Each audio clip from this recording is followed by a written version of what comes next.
edema, and she received one ranibizumab injection, and she totally resolved after one injection. And in 2017, the patient has a recurrence of macular edema, and for that she was booked for 3 intravitreal ranibizumab injections, and she received 2, but the patient didn't improve, even worse, so she didn't attend the 3rd injection, and she came for us with this OCT, which you can see there's biomarker which indicate that there's inflammatory process, intraretinal hyperreflective foci, beginning of subretinal fluid. And as the patient didn't try the aflibercept before, so we suggest to switch the patient for aflibercept, and she received 2 injections, and you can see it totally resolved and the vision improved. And the patient after that, she received 2 BRN aflibercept, and she received an focal laser. And this is the last visit for the patient just around 1 month back. And you can see the right eye is stable. The left eye have recurrence and macular edema, and she will be scheduled for intravitreal anti-VEGF injection.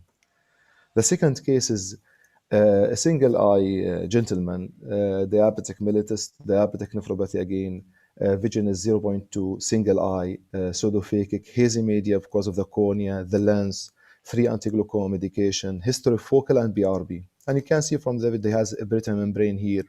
This is 2017, before he has the complication of diabetes. And you can see here the focal laser scar. The patient developed macular edema, and he is scheduled for 3 ranibizumab injection. And the patient received the 3 injections and without any improvement. So he referred one of colleague for us, as he has a brittle membrane.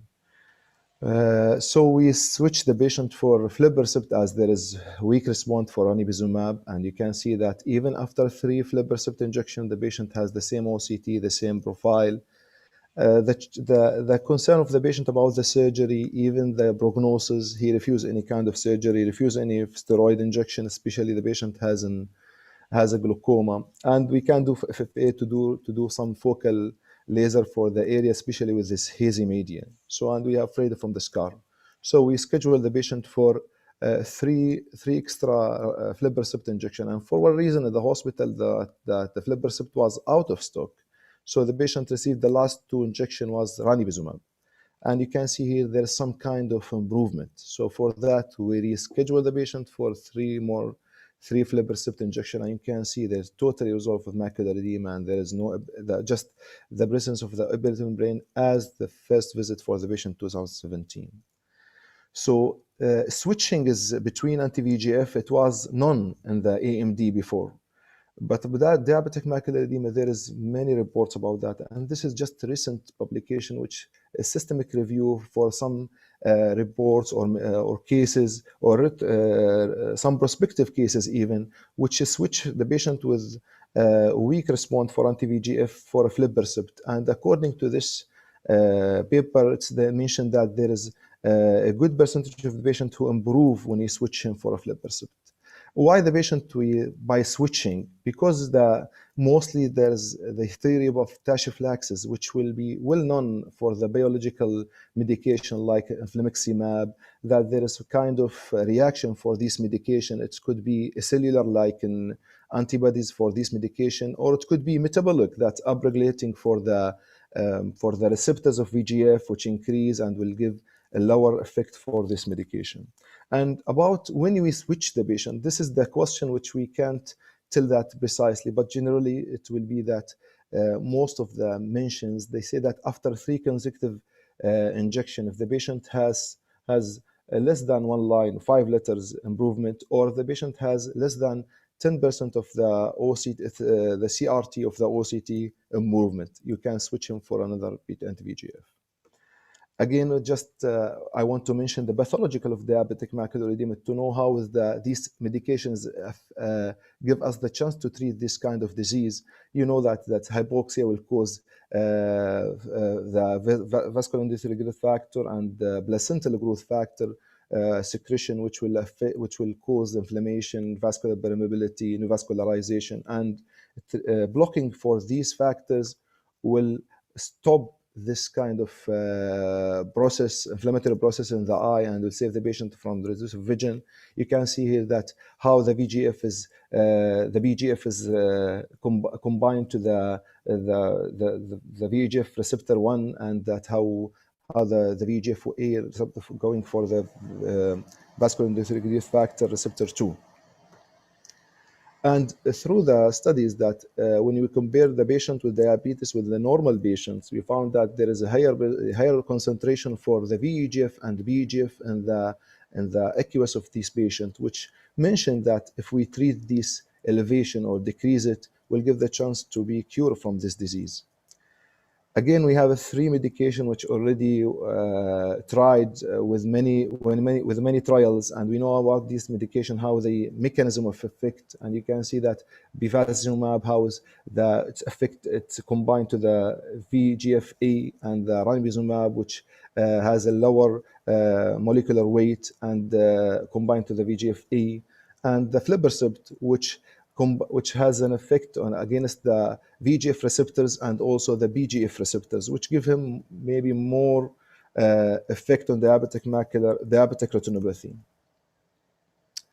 And the innovation that even the aflibercept, when combined for the VEGF or the BGF, has an affinity more even the receptor of the VEGF or BGF.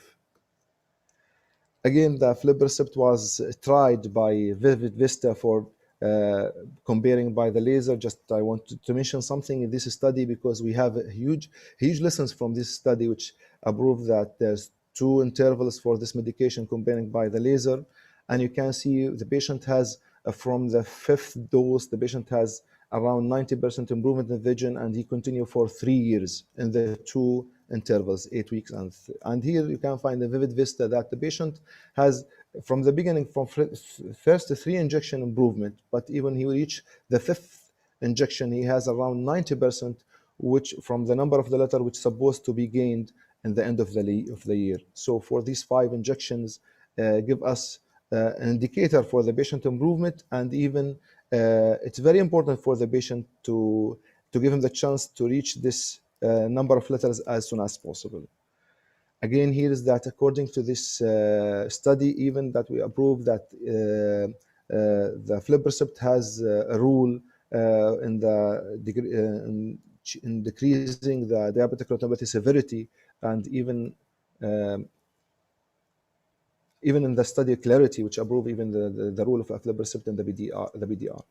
Just I want to mention the second study, which most of our life now depending on these studies, the Protocol T, which comparing between these 3 medication, and which was strict PRN. And according to this study, it's approved that the aflibercept has a more superiority effect on the vision in the patient who has visual acuity less than 20/40, and around the same between 3 medication and with the patient vision more than 20/40. And according to that, the Euroretina guidelines mention that the aflibercept is the drug of choice in the patient with the diabetic macular edema with vision less than 20/40 or less than 69 letters. Again, here is just I want to mention something. It's about that the first loading doses, the 5 or the 6, depending on these studies. I will go for the RESTORE study, which considered as the retain, where they began by 3 loading dose, then they began the BRN or treat and extend. And according to this study, they found that around the mean injection for overall the patients in this study in the first year, in the first 5 months, was around 4.9. This is mean that most of the patients receive these 5 injections, which is very important for us to let the patient reach the maximum number of letters in the end of the year, and even the rise and ride.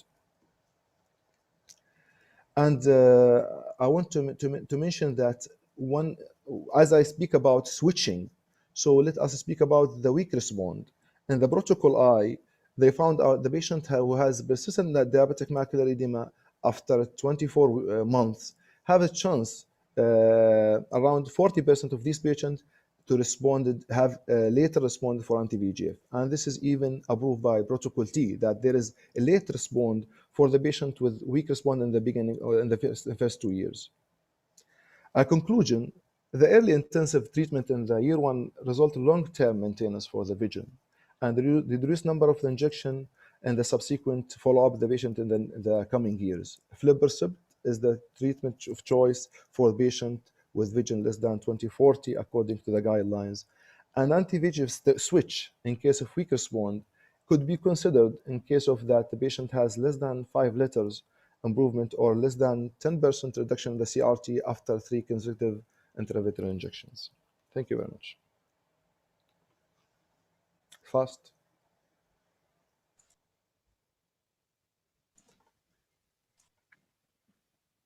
Already finished, Dr. Mohammed. I cannot. Okay.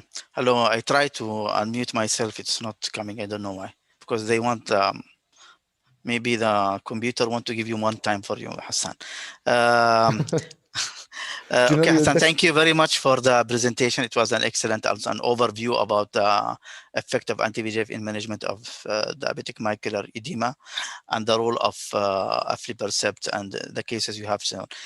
We have many, I think, questions, but there is one question in there, but maybe we can keep it, Hassan, after we finish with Mustafa, so we can have a general discussions, if you allow me. Yes, please. Okay.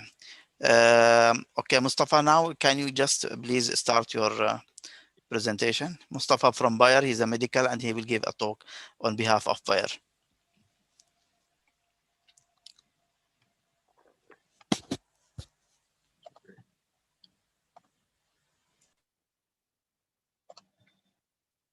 So can you see my screen clearly now, Dr. Mohammed? Yes, Mustafa, go ahead, please. Okay, great. So first of all, I would really like to thank you, Dr. Mohammed, for giving us this opportunity to be presenting today. First of all, my name is Mustafa Al-Ashqar. I'm the medical science liaison for Bayer Ophthalmology in the Gulf region. So today I will be giving some information and giving some data about the benefits of using aflibercept in DME patients, which will be complementary to the highly informative and the very nice presentation that was given by Dr. Hassan. So in the beginning, it's very well known that diabetic macular edema is a life-changing situation for all patients suffering from this disease, as it's mainly accounting for patients who are in the working age group. So it can affect all their daily activities, whether reading, driving, or even working. And it can account for almost double the relative risk of greater mortality, and it can even impose a double risk of depression. So as I've mentioned, that it's a life-changing situation. It can reduce the independence of those patients to the maximum. It can make them lose their jobs, lose their driving licenses, or it will affect all their daily activities. So it's very important to give those patients a very an optimum treatment, which can have an early and sustained outcomes when it comes to the vision gain and the anatomical outcomes as well. So, as Dr. Hassan has mentioned nicely, is that aflibercept is the only available anti-VEGF that can target both PGF and VEGF, and they were found to be closely correlated, and it was found with increased levels in patients with DR or DME. And again, the aflibercept was found to be having the highest binding affinity and the highest selectivity to the VEGF receptors, more than the available anti-VEGFs. And it gives the opportunity even to, with higher durability, which gives the opportunity and the chance to increase the treatment intervals and rely on the treat and extend treatment regimens. So, moving on to the second part, which is related to the outcomes out of the clinical trials. I will not go into details. I think it was nicely mentioned by Dr. Hassan in his presentation that aflibercept, based on the Vivid Vista study, can give patients with DME an early gain, which can start at the first injection in the 4th week. Which can lead to almost 90% of patients having 2 lines at the 5th loading dose.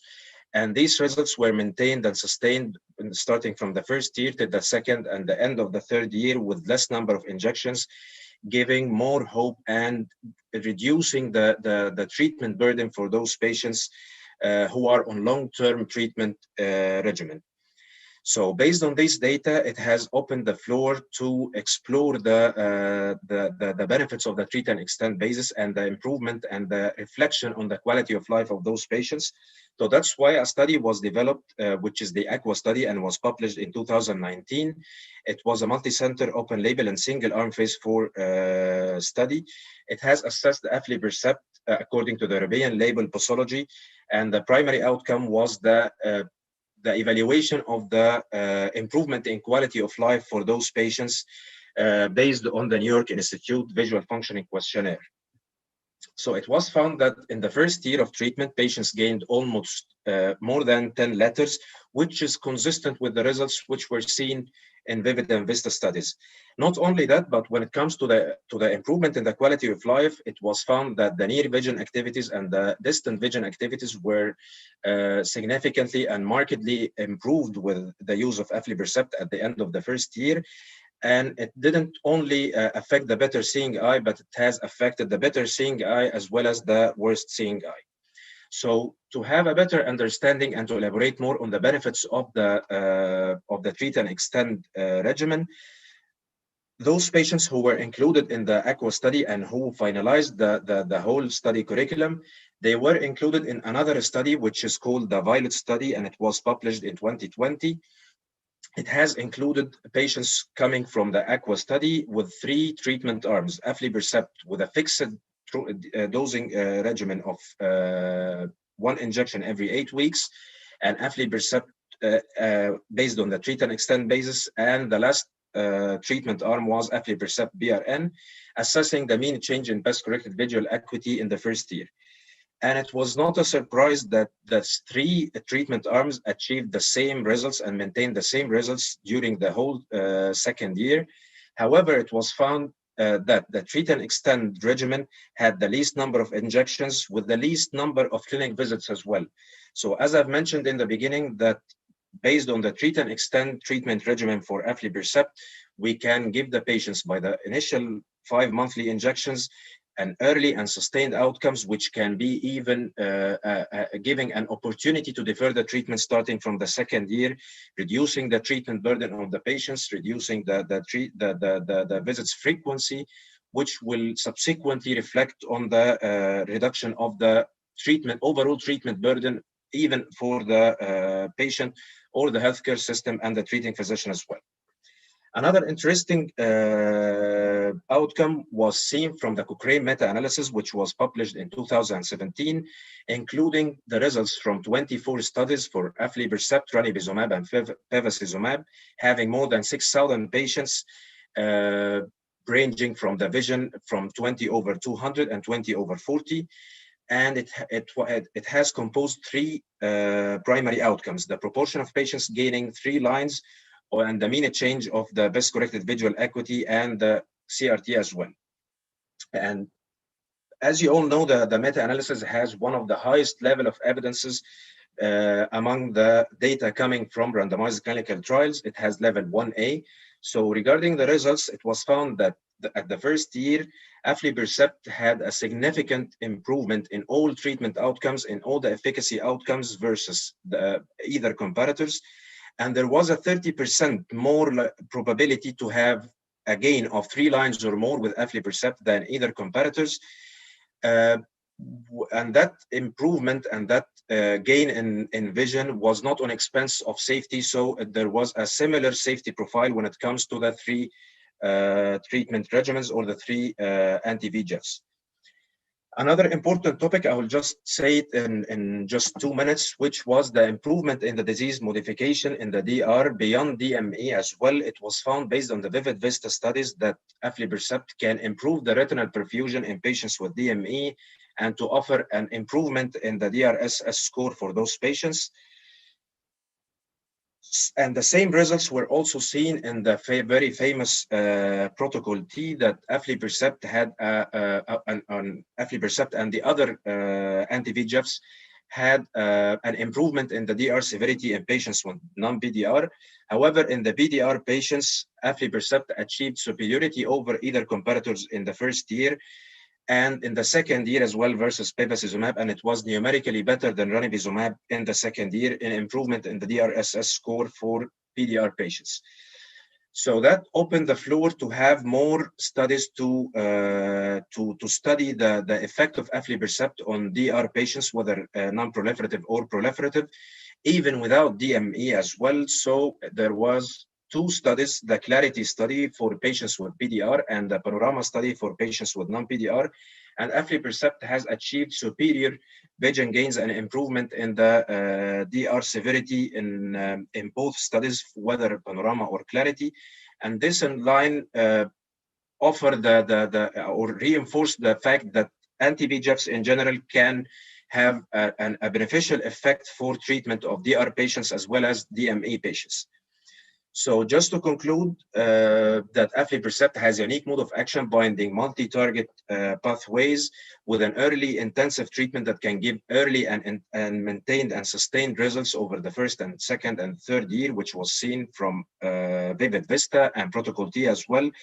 And it's recommended by the international guidelines, whether from the Asian guidelines, European guidelines, to be the drug of choice and the first line of treatment in patients with vision less than 69.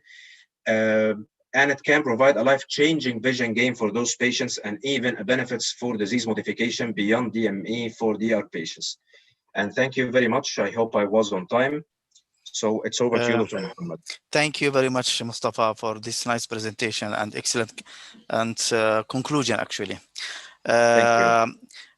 If there are any questions from here, anyone in the panelists to Dr. Hassan, you have Dr. Yahya? Yes, Dr. Yahya. To ask Dr. Hassan on switching between different anti-VEGFs. In your case, you switched to Lucentis or Aflibercept. No, it was aflibercept. Alternating, he was. So when you switch back, and in your case, you said you were out of stock for the aflibercept. But if you don't, if you have both, when you decide to switch, how long you keep on the other medication and then you switch back? Yes, this is the same. This is the good question. That for me, from the beginning, as the patient has vision less than 20/40, I decide for him the aflibercept. The first patient. After I found that in the beginning the patient was even respond for ranibizumab, for one injection, Then he tried two injection and without worsening. So for sometimes this is depending. If the patient has insurance, maybe I will not switch him for 3 injections. If I have insurance, maybe I will give him 3 injections. But if the patient has he pay from his pocket, I'll try. Maybe I will give him 2 injections because Dr. Yahya is. This is this debate between. Sometimes they said according to the protocol T, when you consider the poor response for anti-VEGF, they consider 2 consecutive visits, not just 3 visits. But these 3 visits come from the, if I'm not wrong, from the Restore study, the 3 consecutive visits. So for me, if the patient has insurance and there is no problem by payment, maybe I'll give him 3 injections more. If the patient maybe I will go back for him for the anti-VEGF. But in this patient, the epithelial membrane, the patient is surgical case, really, and for him there is no chance for he refused anything, even the steroid. For me, I consider him as a non-respond. But suddenly, when we enter this ranibizumab again, 2 injection, there is kind of response. So I said, let me see if I take him back to the aflibercept, what will happen. And it was a surprise for me that he's already totally resolved. I hope that if you allow. Okay. What are you doing, Dr. Yahya? What is your protocol? So let me listen to you. You are also injecting, I know. Yes, but I'm injecting under the guidance of the posterior segment people. But, no problem, but I know you are having a good experience. Tell us what is your experience. After that, I will give my comment. If I have no response from a patient, he was responding, and then after the last injection did not respond, and then another injection did not respond, I will definitely move. And in diabetic macular edema, generally I would like to use steroids at least once, because the steroids give good response, of course, keeping in mind cataract induction and glaucoma, but it gives sometimes good response to shift back then to whatever I was using. You mean, what do you mean by using steroid? Which kind of steroid you are using? Intravitreal. Yeah, I know intravitreal. I mean, Yeah, are you giving I'm not Kinacort, or you are talking about Ozurdex? I didn't use Ozurdex, but it's a good option. Okay. I think Dr. Hassan, I don't know if you allow me, and Dr. Yahya, for shifting, most of the time now, most of the people, they are agreed, majority, that we have to shift after the third injection. And usually we are starting by ranibizumab and shifting to anti-VEGF. And there is now a debate also actually about if we can shift between anti-VEGF itself.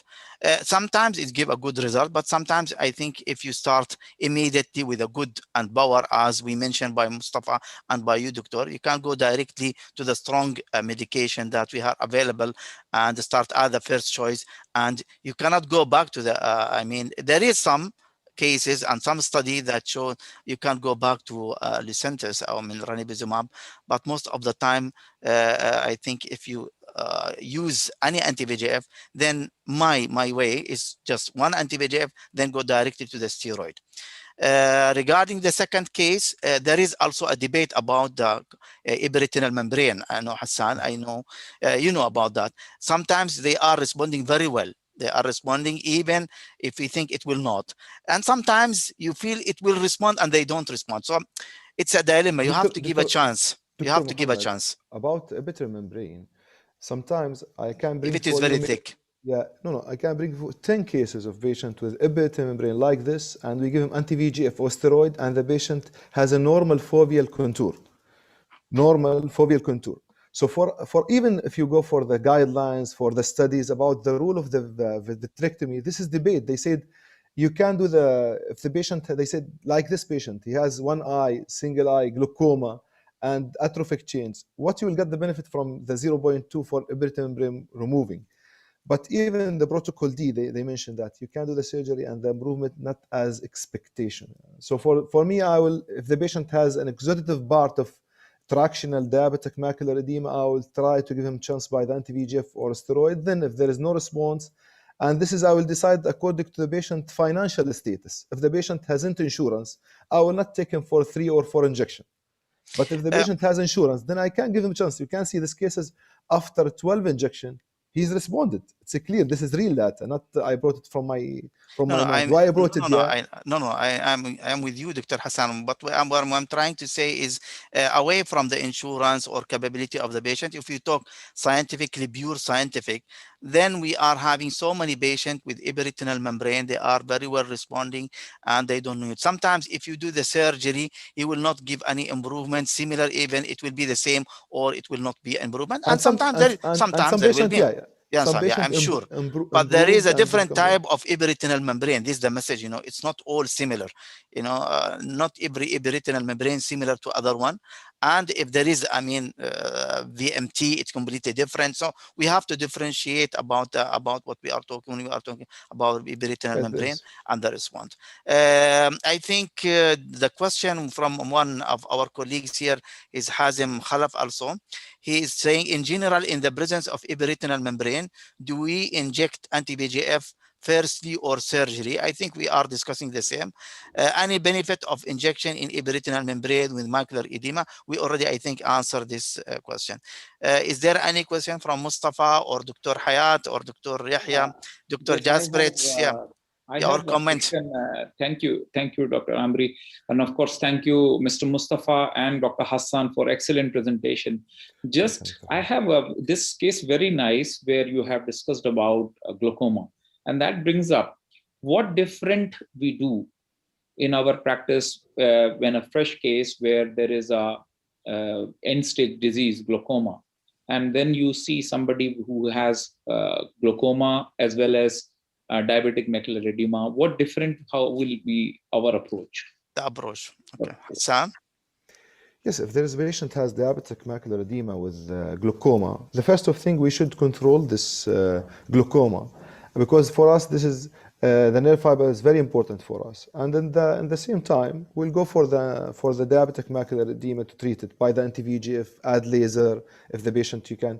I will try to avoid for these patients the steroid injection, because I know that if they stuck, maybe they'll go for the surgical, and sometimes the patient can't understand. But in the end, if he didn't respond for anything and he need the Ozurdex or the steroid injection, Iluvien or Kenacort according to the patient status, I will advise him for the steroid. And if the patient has tractional part, this is, I will consider the visual field, the OCT, before I'm going for the surgery with him. Yes, I think it is the same. I mean, the most important, I mean, there is no contraindication to give an steroid in glaucoma if you can't control the glaucoma. And yes. Sometimes if you I think want that is what I wanted to actually add, that yeah. Of course, steroids should not be a barrier. I would say even Dr. Safwan and others, anybody. Yeah. Mr. I just need to comment one thing, that as Dr. Muhammad said, the steroid is not the barrier, but Hayat, your discussion you're asking about macular edema and glaucoma raise a new issues. Which kind of anti-glaucoma treatment that we will use in this patient? That's very important, because one of the important things is that patients coming to us, macular edema, glaucoma, and he's taking 20 intravitreal injection of anti-VEGF. And you can see that when you are seeing the list of the treatment of anti-glaucoma, you will find that prostaglandin analog, one of the important issues that there. And when you are stopping the prostaglandin analog and you reduce the number of the anti-VEGF, the surgeon, the glaucoma surgeon, calling me saying that, Dr. Safwan, I'm not, no, I don't know why you stopped the prostaglandin analog. So here, there is a big confusion in when we are treating a macular edema for any reason and the glaucoma. Prostaglandin is one of the causes, the main causes of macular edema. So we don't need to use a macular edema-induced anti-glaucoma drug. We need to take care about this point, Hayat. I just highlighted it because I'm seeing a lot of patients with prostaglandin analog and macular edema taking a series of anti-VEGF. So we need to take care of that. Thank you. Thank you, Doctor. Can you allow me? Will you allow me, please, Dr. Hayat? Yeah, we need to move. Sorry for that. We already give enough time, and at the time we have to move to the second sessions. And now we will have the first session by Dr. Yahya. I would like to introduce my dear friend, Dr. Yahya Salah.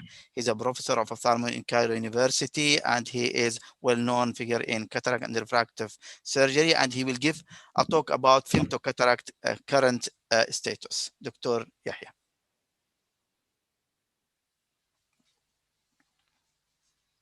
You are mute, Dr. Yahya. Thank you very much, Dr. Muhammad Amri, and I would like to congratulate you for your perseverance over all these weeks to continue the whole program. It's a great effort, and really I would like to thank you for your effort. Thank you, Doctor. I'm glad to be among the great panelists here. So my topic today is, what's the current status of femtocataract surgery, femto-assisted cataract surgery? We all know the femto technology works in the infrared wavelength range, using ultra short pulses in the femtosecond range to be precisely focused on tissues and transparent tissues, causing photo disruption, so we can use this tool to do different types of surgery. We have so many different platforms now that you can use it to do cataract surgery with assistance of the femto laser.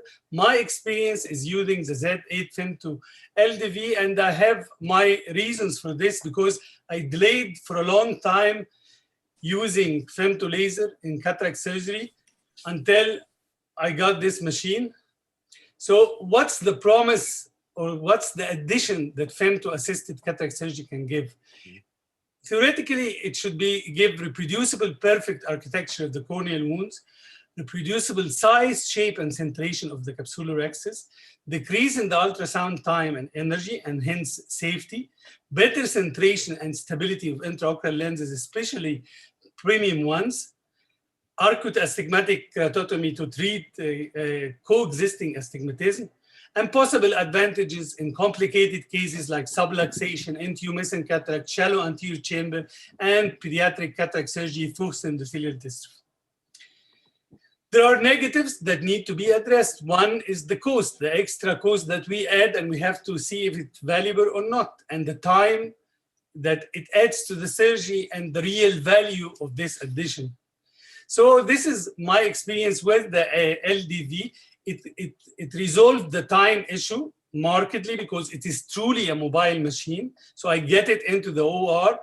And with the low energy that this machine uses, it improved a lot of the problems that we had in other platforms. Because of the low energy, you don't have a lot of bubbles, you have less cystoid macular edema, less energy produced. And with the liquid interface, as we can see here, the liquid interface have also solved the problem of corneal incisions to be open and to be smooth and to be regular. So it added a lot of things that is, for me, was more tempting to use. And the setup in most of the machines is the same. You plan the whole surgery, where are the incisions, your capsulorhexis size, you using the anterior segment OCT, you can set your safety measurements to avoid any posterior capsule rupture, for example, or injury during the segmentation of the nucleus. Let's move into step by step in the technique. Let's see what the capsulorhexis now with the femto laser, it has developed over the years. Now they are more centered, more circular, and they have improvement of edge when we use the low energy, as we have mentioned earlier, because earlier models with high energy, they used to have tag in the capsulotomy. So it was a capsulotomy rather than a capsulorhexis. So, and the recent studies had shown it is as strong as manual capsulorhexis, and it can be beneficial in subluxated and intumescent cataract. And there are many literature, I'm choosing one publication in 2016. It's a meta-analysis just showing that nowadays there is no significant difference between the femtosecond laser and manual capsulorhexis in the review, this review. Let's talk about nuclear fragmentation. There are so many different patterns. Theoretically, you can use less ultrasound time and effective phaco time, and consequently less energy, and this should be more safer to the cornea in endothelium. And with the machines that have low energy, it has solved a problem that we used to see a lot of air bubbles behind the nucleus, which made the technique different and more difficult, and at some times more risky. I usually prefer the 6-segment segmentation, but it doesn't really matter. And in this paper published 2018, showing that in their conclusions, to prove how the decrease in energy can help in difficult cases and risky cases like Fuchs endothelial corneal dystrophy, it has showed with the lower CDE used in this group, there was thinner corneas and less endothelial cell loss than the manual group. The clear cornea incision was a problem a little bit. Most of the people just abandoned it, or it was difficult to open. Now this was solved with the liquid interface and low energy. You can place the incision, and actually you can monitor the incision with the anterior segment OCT, and you can have it excellent construction and lower incidence of descent membrane detachments. Sometimes in other machines without the liquid interface, you need to open it with blunt instrument and can withstand theoretically greater intraocular pressure. This is a publication showing evaluating the clear cornea incision manually and the femto-assisted, and with the help of the OCT. And in conclusion, it showed that the incisions created had a better and less posterior wound gape and descent membrane detachment. However, there is, because of the healing, there is posterior wound retraction incident that was more in the femto group. So in general, it's a very good wound, but it's not without disadvantages. Astigmatic keratotomy, for me, this is one of the main things that let me start to use the femto cataract. This is, for me, is very important, because 40% of the patients have more than one diopter of corneal astigmatism, 10% has more than 2 diopters. With astigmatic keratotomy, femto-assisted astigmatic keratotomy, we can do full thickness astigmatic keratotomy and intrastromal astigmatic keratotomy, which is my preference technique.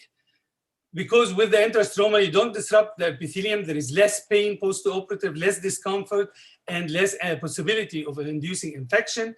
And with the integration of the corneal topography or tomography, it became more accurate with modifications of the nomograms, which still needs to be refined. And there is a range that we can get good results, 1 to 3 diopters. And in general, in my experience, once you get a result by 1 month, usually it stays stable. If you don't get it at the beginning, it doesn't stay.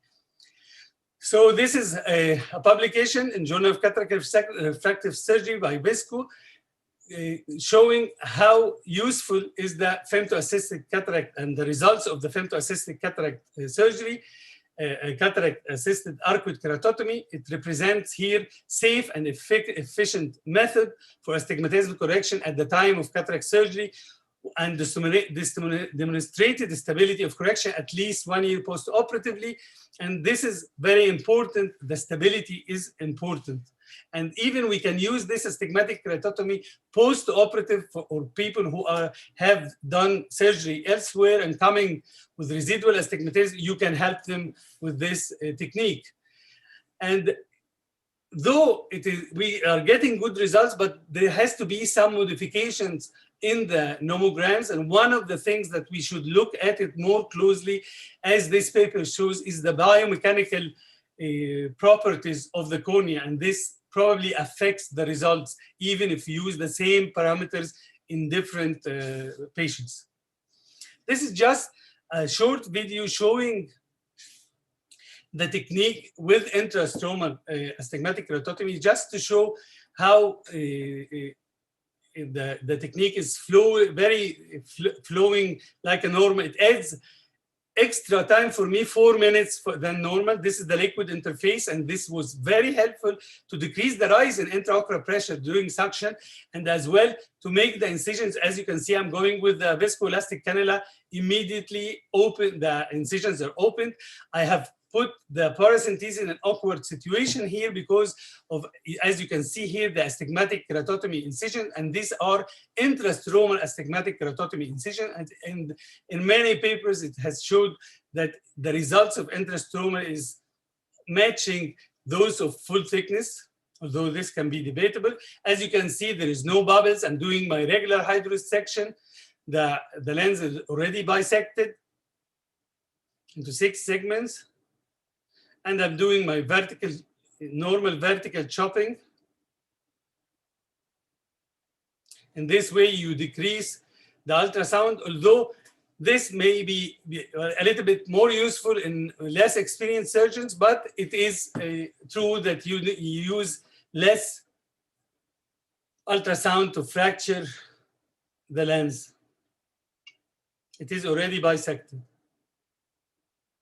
And once you finish removal, another improvement in the status today of femto-assisted cataract surgery, in many of the platforms using the high energy delivery system, in this patient, there was always reports about difficulty in irrigation aspiration due to a coagulation at the edge of the capsulorhexis and sticking of the cortical material to the edge of the rhexis. But with this low energy technology, it's exactly the same. Your irrigation aspiration is exactly the same. And after finishing this, you can implant the lens perfectly well in the capsular bag, and you can even use a premium lens or a trifocal or a extended depth of focus lens implanted in the bag, and you're sure it is centered. Although again, this is debatable how the difference is between manual, well-centered, and the femto assisted. So in conclusion, I just want to wrap up. We have gone through a lot of developments, but if we look at study, this is a meta-analysis done in 2016. And they wanted to investigate efficacy and safety of femtosecond assisted cataract surgery relative to manual cataract surgery. And they concluded there was no statistic with the improvement of machines and the understanding of the techniques.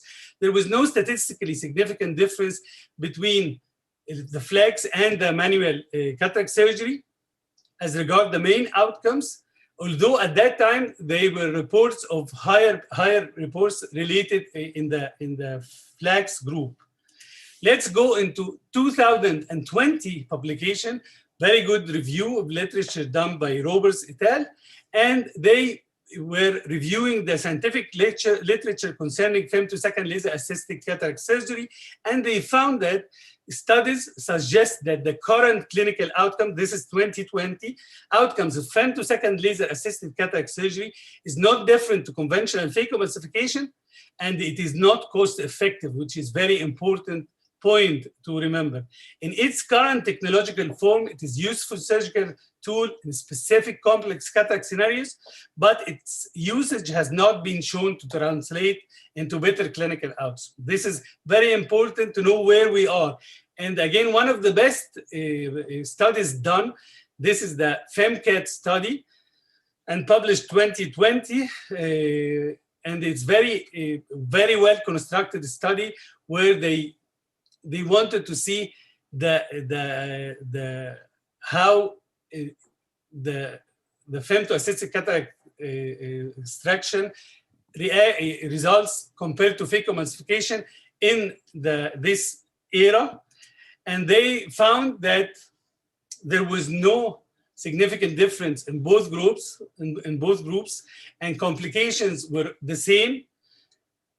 And nothing was specifically related to the flex group, not like the earlier studies. But again, it proved the cost effectiveness was in the side of manual phacoemulsification. And their interpretation of their results, they said despite of the advanced technology, femtosecond laser was not superior to phacoemulsification in cataract surgery and with higher cost, and did not provide an additional benefit over phacoemulsification for patients or healthcare system. This is important. Just up till this moment, you cannot say that femto-assisted cataract is the technique that everybody should go. We need more improvements. For me, the main indication is using it to correct coexisting astigmatism. For others, and maybe also myself in some cases, more complicated cases like subluxated lenses or intumescent cataract, but otherwise it did not show real advantage as these 3 studies I collected. So what's the future holds? The future actually is coming very fast.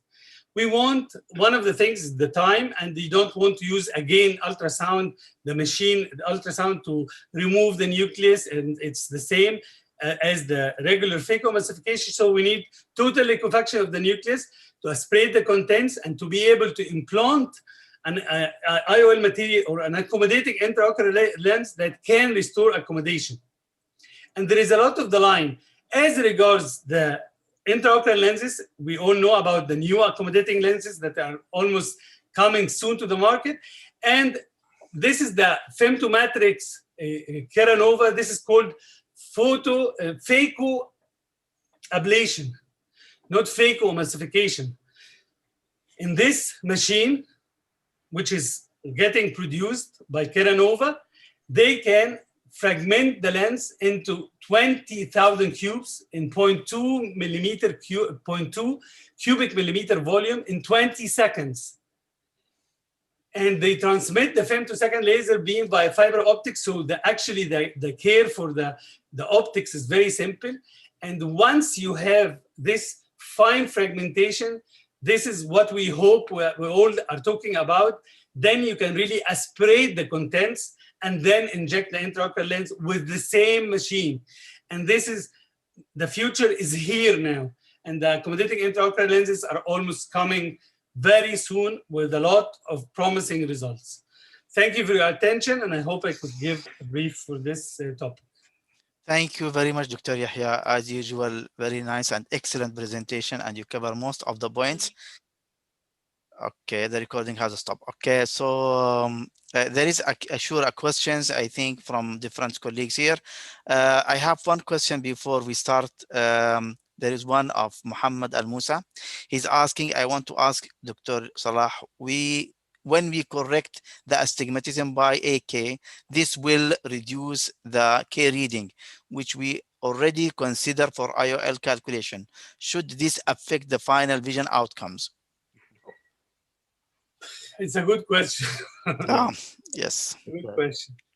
But I think it should not, because at the same time, when you use toric intraocular lenses, you don't you add astigmatism. I mean, you add the correction. I really don't know the exact answer for this. You can have Dr. Yahya, Dr. Safwan. Yes, please. Usually when we are doing the correction of astigmatism for the steep, it's we are flattening the steep and we are steepening the flat. So it's a double arm. So it will not affect the biometry of it by flattening and steepening. So we are flattening the steep and steepening the flat. Yeah, it's a coupling effect. Coupling. Yeah. So sorry, Sama? It's a coupling effect, yeah. Coupling. The spherical equivalent is the same. So you just change, you reduce the astigmatism, but spherical equivalent is the same. The spherical equivalent that will be the same, exactly.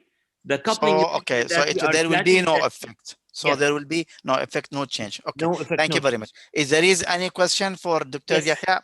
Okay, yes, please. We have. Please, Dr. Yahya, the few study, definitely I'm using the femtosecond lenses with the registration of Varion, and that gives us a more accurate for a correction of the astigmatism.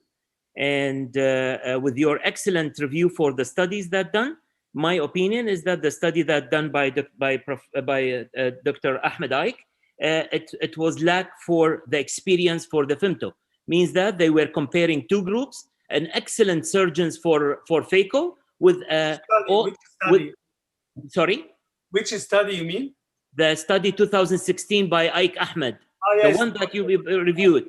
That's the first study shows the effectiveness of the femto, and it's compared two group of surgeons, the same surgeons. They did most of them either 200 or the best of them 300 surgery for femto, and with the same surgeons they did 5,000 or 6 or more 10,000 for phaco. So 100% there was no there were no practical comparison between the experience of both. That's why they end up with some complication related to the femto versus to the manual. Now the 220.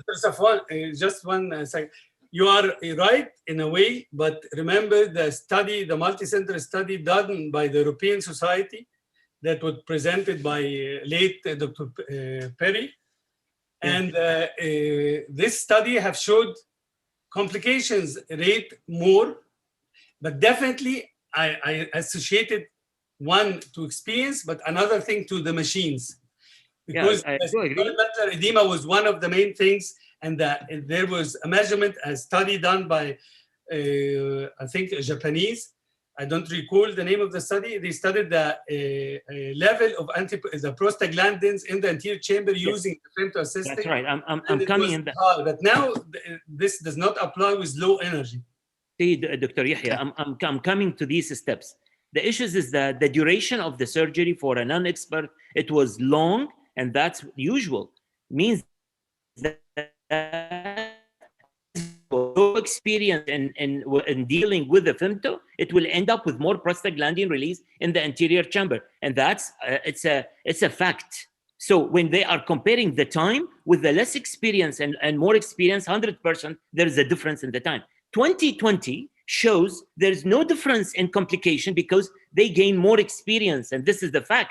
And they shows less prostaglandin release or almost equal. Only the issues is the CDE was better in versus to or in favor of femtosecond. That's all. So the only issues is that the experience where they gain it in the studies. Yes, Dr. Okay, Thank you, Dr. Safwan. Dr. Usama, if you have any comment before we move to the next sessions, please. Dr. Nihal, also, if you want to Thank you, share. Dr. Yahya. Yeah. Yes, go ahead, Usama. Thank you, Dr. Yahya. That's a very conclusive discussion. Yeah, I think it's just the cost is the problem. I think the is equal. I think most of the studies shows equal either using the FEM2 or the using the normal FECO. So all is the same, but the cost is the problem. Regarding arcuate keratotomy is good, but nowadays, if you had more than one diopter stigmatism, really it's better to go for toric implant than to use the FEM2 to reduce the stigmatism. So it's still unpredictable. Any arcuate keratotomy incision is not predictable for astigmatism. So if it's more than one diopter, really is much safer, easier to do toric implant than and leave it for maybe after surgery top up. If someone had residual astigmatism, you could do top up after the surgery, but not the same time. That's what's my opinion. Thank you. Okay, I have one question, Dr. Yahya or Dr. Safwan or Sama, for all of you. Also, Dr. Nihal, Dr. Gasperet, you are also doing a cataract. If you have any comment about this one, please share your experience with us. What is the percentage of your cataract surgery now, Dr. Yahya, for example, you are doing by femto-assisted cataract in comparison to manual? Actually not. I think as cataract, I do like 5%. Okay. Safwan? 10%. 10%. Usama? Usama, you can hear? Okay. We had the machine. I haven't used it really because the cost. Okay. Yeah, the cost is not. Dr. Muhammad, the now, cost so is covered now by the insurance. So we solved the problem of the cost with the insurance. And but it's still the problem. It is a problem. If there is so many people, they are payment. They are paying some people. Yes. Dr. Nihal? Dr. No, Nihal, but it's, yeah. No, Dr. Nihal, you have any experience? 0%. 0%. Okay, excellent. I like this one. Yeah, it's, but Dr. Dr. Muhammad, yes. Dr. Muhammad, now Yes, insurance, insurance doesn't cover, by the way. No, insurance covering still, Dr. Okay, this is not our problem. Anyway, I mean, it is not the problem everywhere. I mean, it's okay. Maybe I have a question. Okay, please. Are we anytime soon coming to the treatment of hard leathery cataracts with these femtometrics or any of these? Anybody? Because I think what Dr. Yahya mentioned, the machine, this one, it will be an aspiration only. It will not be any more cataract. Question. Yes, there are with the machine I showed, not the new one, the old one. You still can use it in hard cataract, but I don't think it will be as efficient so far as the developed technique of our manual surgery. Dr. Safwan, anything to add? Or yes, we go on. The issue is that now I'm doing it. If you allow me, Dr. Muhammad, I'm doing the 10% is with the hard cataract. Those that they have a very hard cataract, in my experience with the Lensex, it's doing very well with the hard cataract. And hard cataract and mature also, white cataract also, Dr. Safwan? Yes, my dear. Yes. Okay. And you saw it. You were with me when we used the. It's one of the. Yes. That's why I want to ask you to confirm that one. Okay. Yes, we did it. And the issues is that we did a comparison between the hard cataract manually and hard cataract with the Lensex, and we end up with a very low use of CDA. So I think that the best issues that I'm using it with the hard cataract. Thank you. Dr. Yahya, the last comment. I just want to add, we are not in Egypt. It's not covered generally the femto cataract by insurance. But to add to what Dr. Osama Glidi was saying, the cost is his hindrance, and he said you should use the toric lens. For me, when I choose to use for the suitable cases from 1 to 3 diopters, usually 1 to 2 diopters, when I use femto laser, it is as the cost is as the toric lens or even a little bit cheaper. But Dr. Yahya, also I have to comment in behalf of Osama, he can hear and comment. But when you are doing this, you say only 1 year, it will be the stability. But with toric, you can have it. No. This is the study was showing after 1 year. What I was saying in our experience, we are actually carrying on a study for now. This is the 2nd year, and we are going to publish it, I think, by when we finish all the cases. Our experience, if we get the results that we want in the first month, Once the first month passes, it stays stable all the time. The problem is that, as everybody knows, that nomograms had to be modified, and we think that integrating the biomechanical properties of the cornea really could make a difference. Okay, I think thank you very much for the first sessions. 1 minute. Safwan, yeah, 15 seconds. Okay, so add to Dr. Yahya saying the accuracy by the femtosecond for the arc weight, because the depth we can manage it up to 90%, and we can, and with the less complication, I didn't have any rupture in that arc weight, and we can do it intrastromal, as Dr. Yahya said, so it will be very safe. Thank you very much, Dr. Safwan. Thank you. Thank you for all.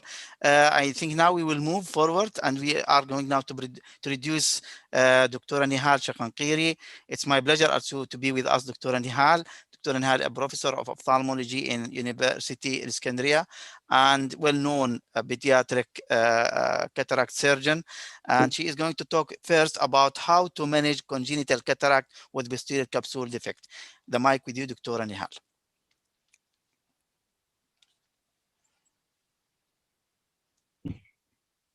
Bismillah ar-Rahman ar-Rahim. Before I start, I'd like to thank Dr. Muhammad Al-Amri for his kind invitation for me to participate in your meeting. And I'm going to present a talk about how to manage the congenital cataract with a posterior capsule defect. Leaving the posterior capsule intact. Just a second.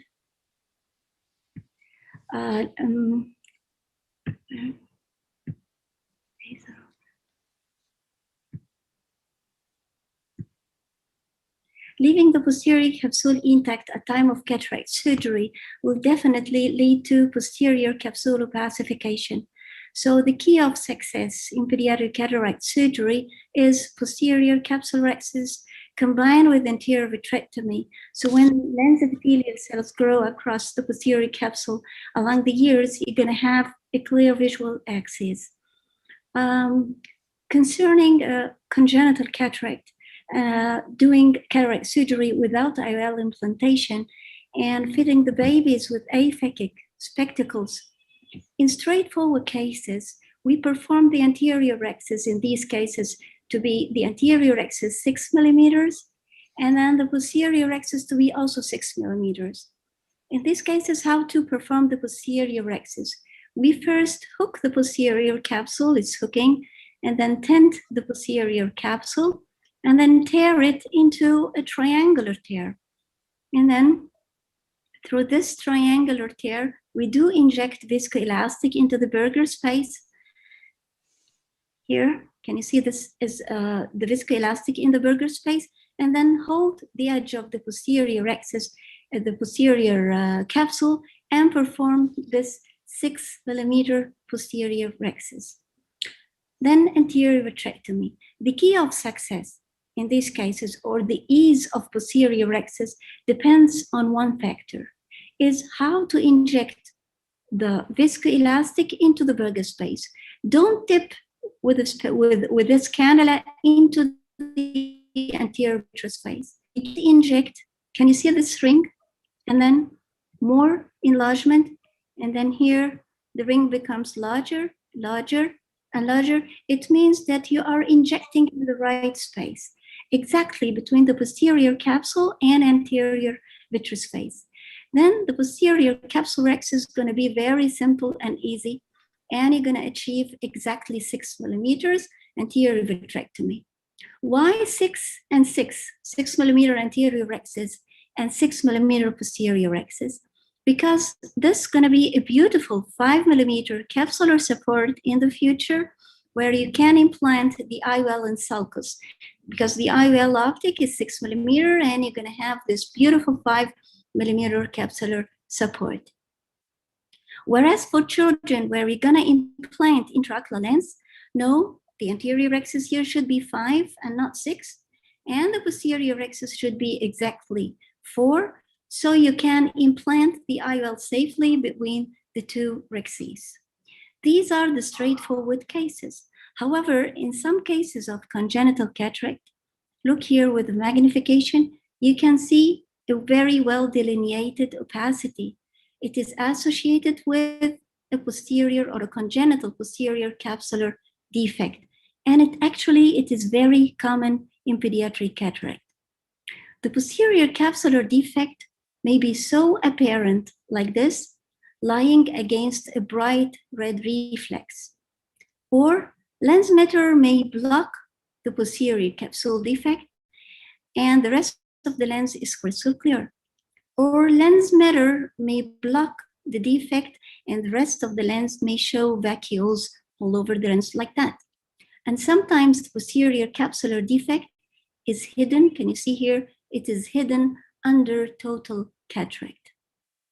The size of the congenital posterior capsular defect may vary in shape and in size. It may be rounded, it may be elliptical, it may be small, it may be large, as we're gonna see. The defect may be circular, and the circular defect may be surrounded by a transparent posterior capsule, or the edge of the defect may be fibrotic. The size of the circular defect may be so tiny, like in this case. It may be small in size. Can you see here? This is a delineation of the defect. It may be of a moderate size, or sometimes it may be a huge or a large circular defect. Sometimes circular defects may be associated with microcornea, microphthalmia, undilatable pupil. And if you look here after multiple sphincterotomies, can you see this line delineating a large posterior capsular, circular posterior capsular defect? The defect may be triangular in shape or maybe elliptical in shape. The elliptical defect may lie horizontal, as you see in this case, or it may be oriented vertically, as in this case. It may be central and sometimes eccentric. The eccentric defect, as in this case, may be surrounded by pigmentation in the posterior capsule, which is believed to be a variety of posterior persistent fetal vasculature. The elliptical defect may be small in size or may be large, huge in size, like that. The importance, it is not actually the size which is important. It is the relation of the defect to the anterior capsule. So if the defect lies within the vicinity of the anterior rhexis, maybe we can implant inside the capsular bag.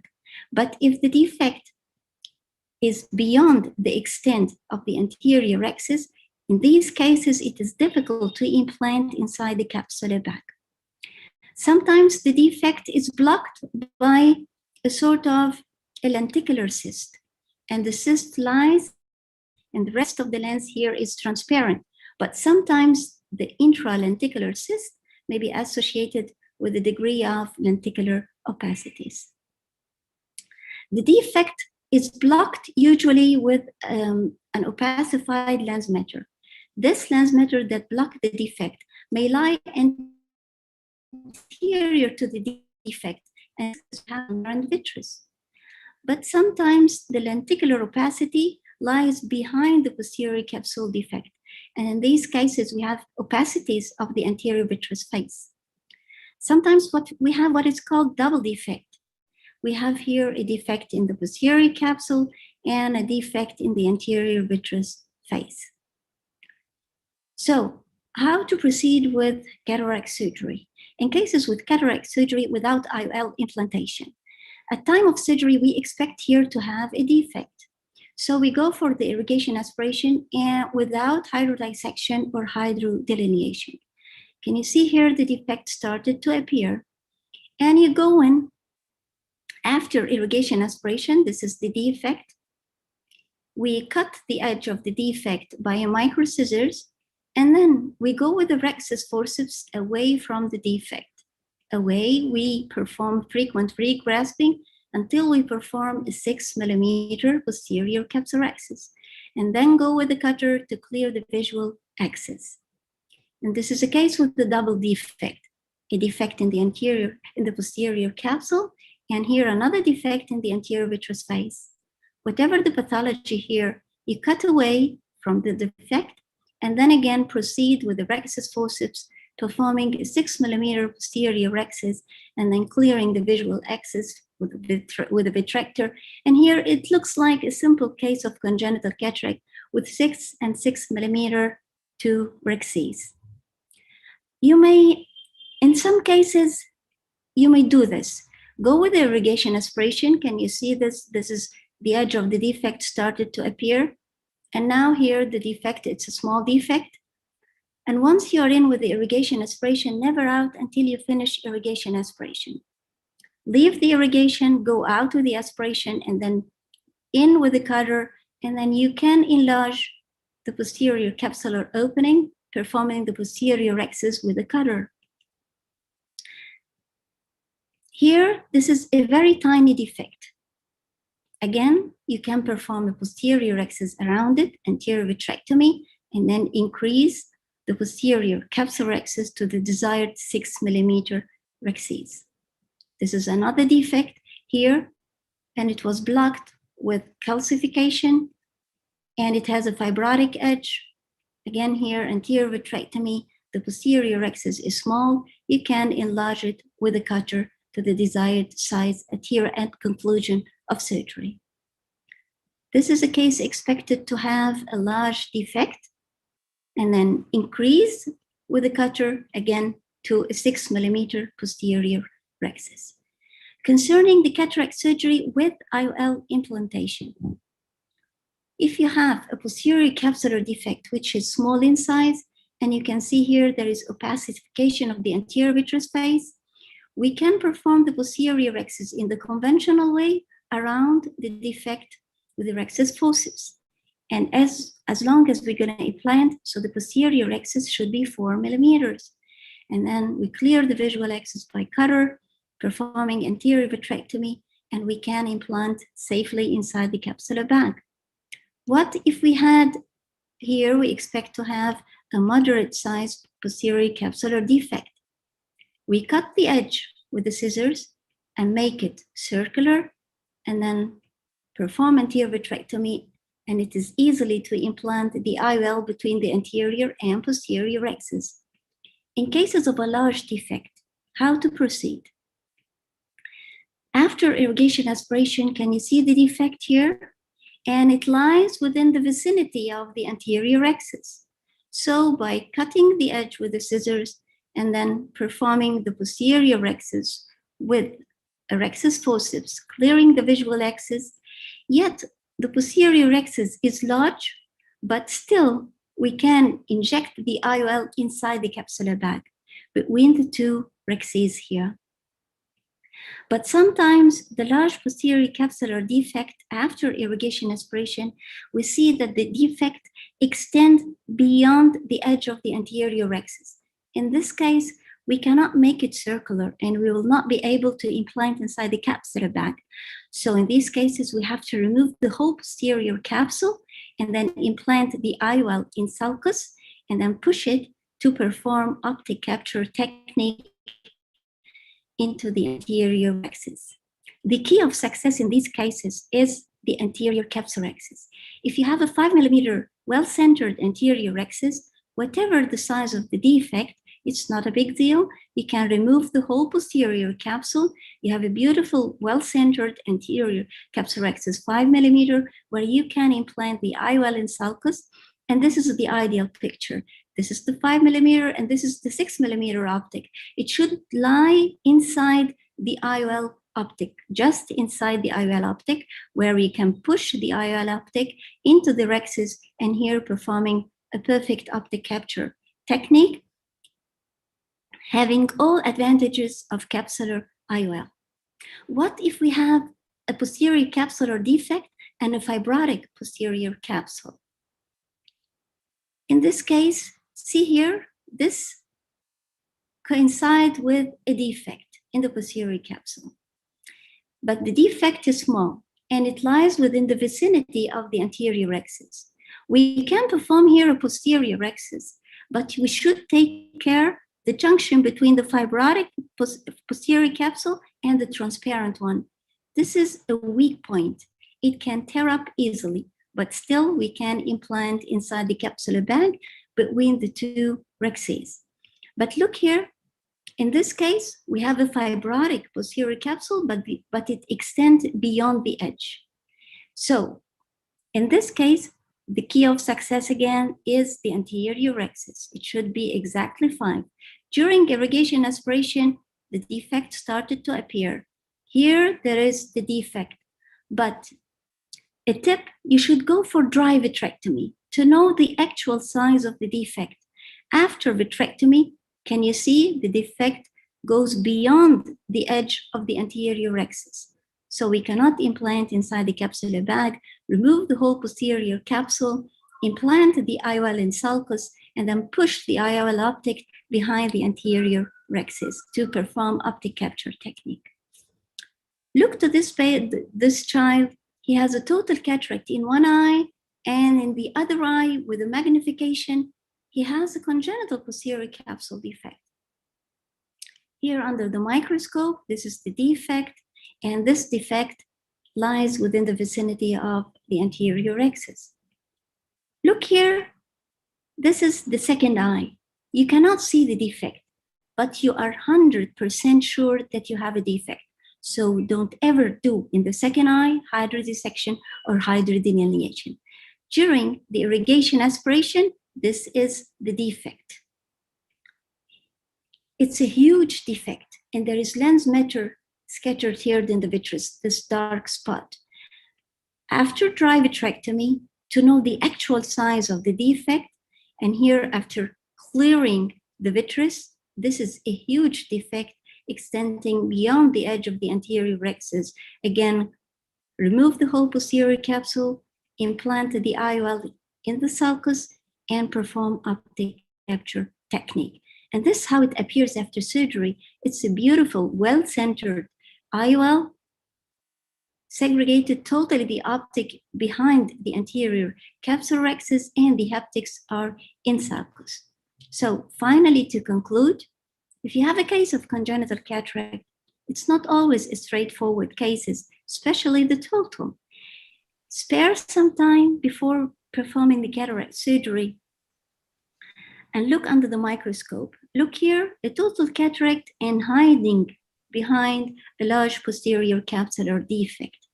So you have to be cautious while performing cataract surgery in these adorable young angels to perform a safe and sound surgery to this young babies. And thank you very much for your kind attention. Thank you very much, Dr. Nihal, and excellent presentations. Yes, I know you will ask a lot of questions. Yeah, Dr. Yahya. I think it's superb presentation. Superb presentation by all means, as always. So thank you, Dr. Nihal, very much. Thank you. You have any question, Dr. Yahya? We need from a surgeon, cataract surgeon to pediatric surgeon. Yes. But do you do any cataract surgery, pediatric, Dr. Yahya? Yes, I do a lot of them. Actually, my PhD thesis was pediatric cataract surgery. So, okay. So this was one of the things that I learned a lot from Dr. Nihal. Yeah. Thank you very much. Dr. Jasprit, yeah, you have any question or comment? I mean, no doubt. I mean, it's a wonderful presentation. I mean, the way the pictures have been taken and the defects have been shown. Just one thing, do you do ultrasounds in these babies before taking up for surgery? Because in ultrasound also sometimes you could see the posterior capsular defect. So in these where you have total cataracts and you're unsure about what you would find during surgery, we usually perform a ultrasound to know the posterior segment status as well as the status of the posterior capsule. Well, actually, sometimes we perform an ultrasound biomicroscopy, and we had a paper in the Journal of Cataract and Refractive Surgery performing a UBM before cataract surgery, and we used to diagnose it. But actually, in 99% or even 100% of cases, you can see the defect, or at least you can suspect that there is a defect. So you have to examine the baby meticulously at time of cataract surgery with high magnification under the microscope, and you can definitely diagnose it before surgery. Dr. Hayat, oh, sorry, Dr. Gasper, yes, go ahead. Yeah, just one thing. I've seen that even with the larger posterior capsular openings, you are implanting a single piece IOL. Yeah. So single piece IOL usually what happens is when you inject it, it's the central area without opening. It usually lies in the central area where you have an opening. So does that become risky that in such large openings, you would prefer a 3-piece IOL versus a single piece IOL? No, actually I implant both. As long as I can see the edges of the posterior rexus perfectly, you will not ever inject it into the vitreous once you introduce the lower haptic just underneath the anterior rexus, in front of the posterior rexus. Everything becomes easy. The most dangerous thing is that the lower haptic you injected underneath the posterior rexus. Yep. So you have to be sure that the lower haptic is inside the capsular bag, and then you can retrieve it easily. Yeah, but in a single piece, it's the lower haptic is folded on the optic. It doesn't go, the haptic doesn't go inside beneath the anterior capsule first. So that's my question. That's my in these situations, I feel that a 3-piece would be better, because as you're saying that the lower haptic should be behind the anterior capsule and within the capsular bag first. But in single piece, it's folded, so everything is in the center. Yeah, well, actually, I use both, and they are same with me. Yeah, I think Dr. Jaspreet is a point taken that, especially Dr. Nihal, I must say, years and years. I think more than 15. I think 15 years of. I think the maximum number of cases we can imagine that she does at least 10 cases every week. Correct me if it is a lower or higher, but I think that's the number she's been doing. Dr. Nihal. Yes, maybe it's because I've been working in the pediatric cataract surgery for more than now 22 years. 22 years. So I put it in a lower this thing, mashallah. So that actually tells something that whatever Dr. Nihal says is accurate, but for general purpose, of course, the 3-piece would definitely be a more conservative and a better choice. Dr. Nihal, thank you so much. Like always, I mean, Dr. Muhammad is so kind to have you on board, and we learned so much. It is an amazing. It's our pleasure, our pleasure actually. We all have a lot of respect for whatever you. Having said that, the IOL choices and the 6mm that you say so easy, sometimes it so happened it may be a little less. And I have seen once I put in the 3-piece, it rather than being an exact shape that you showed, it may be a little bit of an eye shape. What do you do at that point of time? When it is larger? When it is a little smaller. And then, yeah. Anterior or the posterior? When you are doing the optic capture behind the anterior and posterior. No, if you don't have exactly 5mm, the optic capture, you cannot perform optic capture, because if you have it larger than 5 so let's say if it is a little smaller, same you size. will enlarge at that point. How will you do? I usually use the same cutter to just chop up a little bit, and then that helps. No, you can enlarge the anterior rexus easily. Anterior and the posterior both, like you had some cases where it is exactly. The posterior, you just, in cases of the posterior capsule defect, you remove the whole posterior capsule. You're always making not exactly 6/6, but you may enlarge it even bigger, and you'll have just the 5mm of your anterior capsule. Yes, the most important step is the anterior rexus. And once you have it, a 5mm, anything else in the surgery is going to be easy. Thank you very much, Hayat and Dr. Nihal. I think I have one question, but I don't know. Maybe my question will be a silly. But in the case of capturing them, I mean, you don't have a posterior part of the posterior capsule. You already remove, and you keep the haptic on the top of the anterior capsule, and you capture the optical, right? There is any chance to drop down posteriorly? No.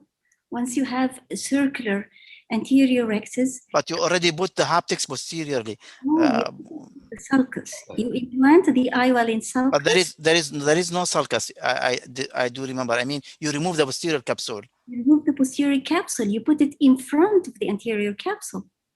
Okay. No, you don't do a capturing in that time. Capture only when you are having a posterior capsule, right? No. You implant the IOL in sulcus. That means in front of the anterior capsule. I know, this is the haptic.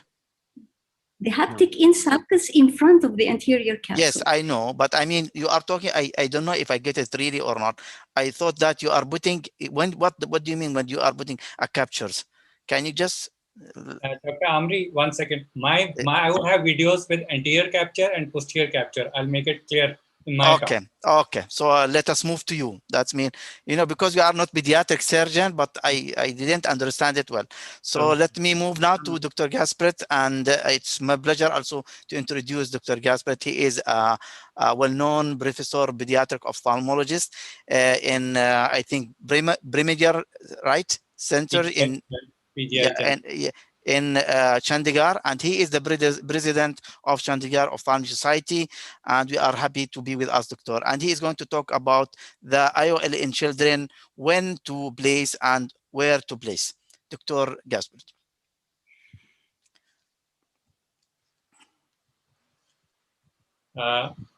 First of all, I'd like to thank Dr. Amri and team for inviting me to this wonderful webinar. And yes, we've had a lot of interesting talks, and really enlightening to see all these get new knowledge. And I would be just carrying on now from where the previous speaker left, and clearing some doubts that when should we implant an IOL intraocular lens in children, and where is the best way to place it, whether in the bag or a capture or in the sulcus, where do we place it? So what are the indications for intraocular lens implantation? In children less than 6 months, probably the consensus is that it is better not to place it. However, if we have an axial length more than 17 millimeters and a corneal diameter of more than 10 millimeters, probably they are candidates where we can think of placing an IOL. There is no consensus on younger infants, especially less than 6 months. However, studies have shown that children above 6 months of age are suitable candidates for placement of an intraocular lens. Now, all these are studies which have been done in Western world. The Western world, as compared to our country, differs in terms of demographics, in terms of rehabilitation options. They would have options like maybe giving them contact lenses, or the hygiene is good. Whereas here people come from far off places where such thing may not be possible. So the option to whether to implant an IOL or not really is governed by all these factors. So where to implant? Now, the conventional way is implanting it in the bag as you would do it in an adult patient. So you do an anterior axis and a posterior axis and anterior vitrectomy and implant it in the bag. The other option which has been shown to have good results is the optic capture, which I'll be showing you. It could be a posterior optic capture, it could be an anterior optic capture. Sulcus, usually not preferred in children because of increased inflammation, but in selected cases, that is an option, or when you're putting a secondary IOL. And the one which is quite popular in Europe is bag in the lens, where you do an anterior posterior axis and place that in the groove around the lens. So the capsular bag is within the lens. However, this is a patented lens there and it's not readily available here. And so we are unable to perform that surgery.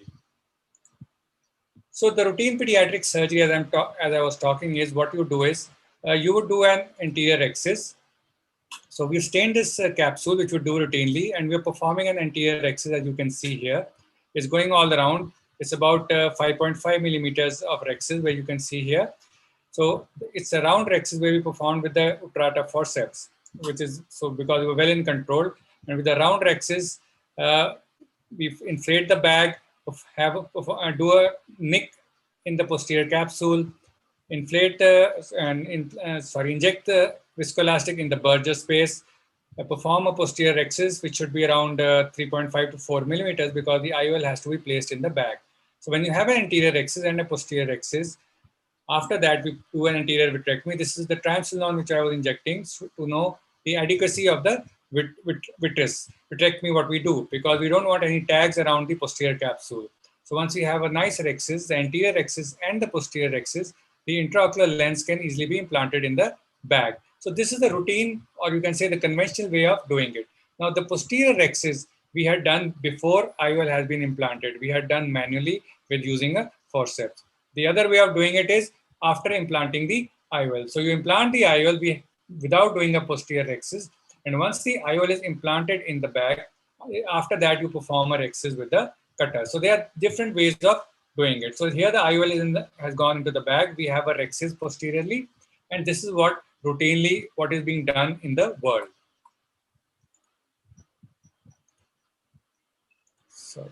So that was what we routinely used to do, but we changed our technique, seeing the encouraging results of optic capture, and we published this paper in the Indian Journal of Ophthalmology last year, where we compared posterior optic capture without vitrectomy versus in the bag implantation with an anterior vitrectomy in children with congenital cataract, and found that posterior optic capture is a safer alternative to conventional pediatric surgery in terms of inflammatory sequelae, as they were much less when you did not do a vitrectomy or performed in posterior optic capture. However, the epithelial cell proliferation was, there was no proliferation into the visual axis. The visual axis remained clear even with the conventional technique. So I'll just show you the posterior optic capture technique. What we do is, this is a child. Of course, we don't use dilating drops now. We usually use intracameral dilators, and so when we just inject 0.025 ml of this, the pupil just starts to dilate. So that's how it dilates. So you can see here we haven't used drops here, but just dilated with the intracameral dilators, and there it goes. And we published this in the European Journal of Ophthalmology as well. Now we are removing the lens matter. You can see a well dilated pupil here, removing the lens matter after doing a rhexis. So this rhexis is, as you would do in a conventional way, about maybe 5 to 5.5 millimeters.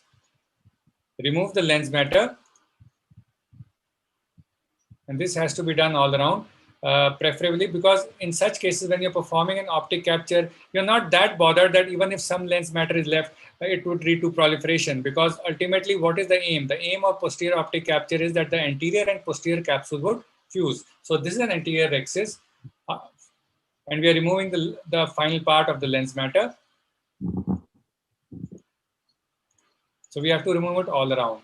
So once we've done that, sorry, just went there. Yeah. So here we are performing a posterior rhexis. Now the posterior rhexis has to be much larger as compared to a routine rhexis, almost the size of the anterior rhexis, because the optic, which is about 6 millimeters, has to go through the posterior capsule. Now the IOL is implanted in the bag. Now once it is in the bag, what we are going to do is nudge the part of the optic behind the posterior capsule. So it just nudged behind the posterior capsule, and it's nudged here as well. So once this is there, the final part is this oblong posterior capsule. So once the posterior capsule is oblong, it means the optic is behind the posterior capsule and the haptics are in the bag. You can see here it's a locked-in IOL. We did not do a vitrectomy here and perform a posterior optic capture with the haptics in the bag and the optic behind the posterior capsule. So these are some of the post-op photographs I have where we did this randomized study. So in children with bilateral cataract, in one eye we implanted the IOL in the bag after doing an anterior vitrectomy, whereas in the other eye of the same patient, we did not perform an anterior vitrectomy, but however, did a posterior optic capture. That was the optic went behind the posterior capsule. And you can see here the results at early follow-up. That the pupil is perfectly central or eccentric.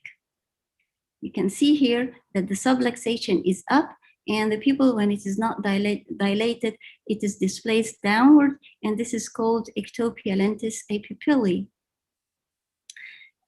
Sometimes the subluxated lenses or the ectopic lens may be associated with an iris coloboma or even a congenital aniridia with the total absence of the iris.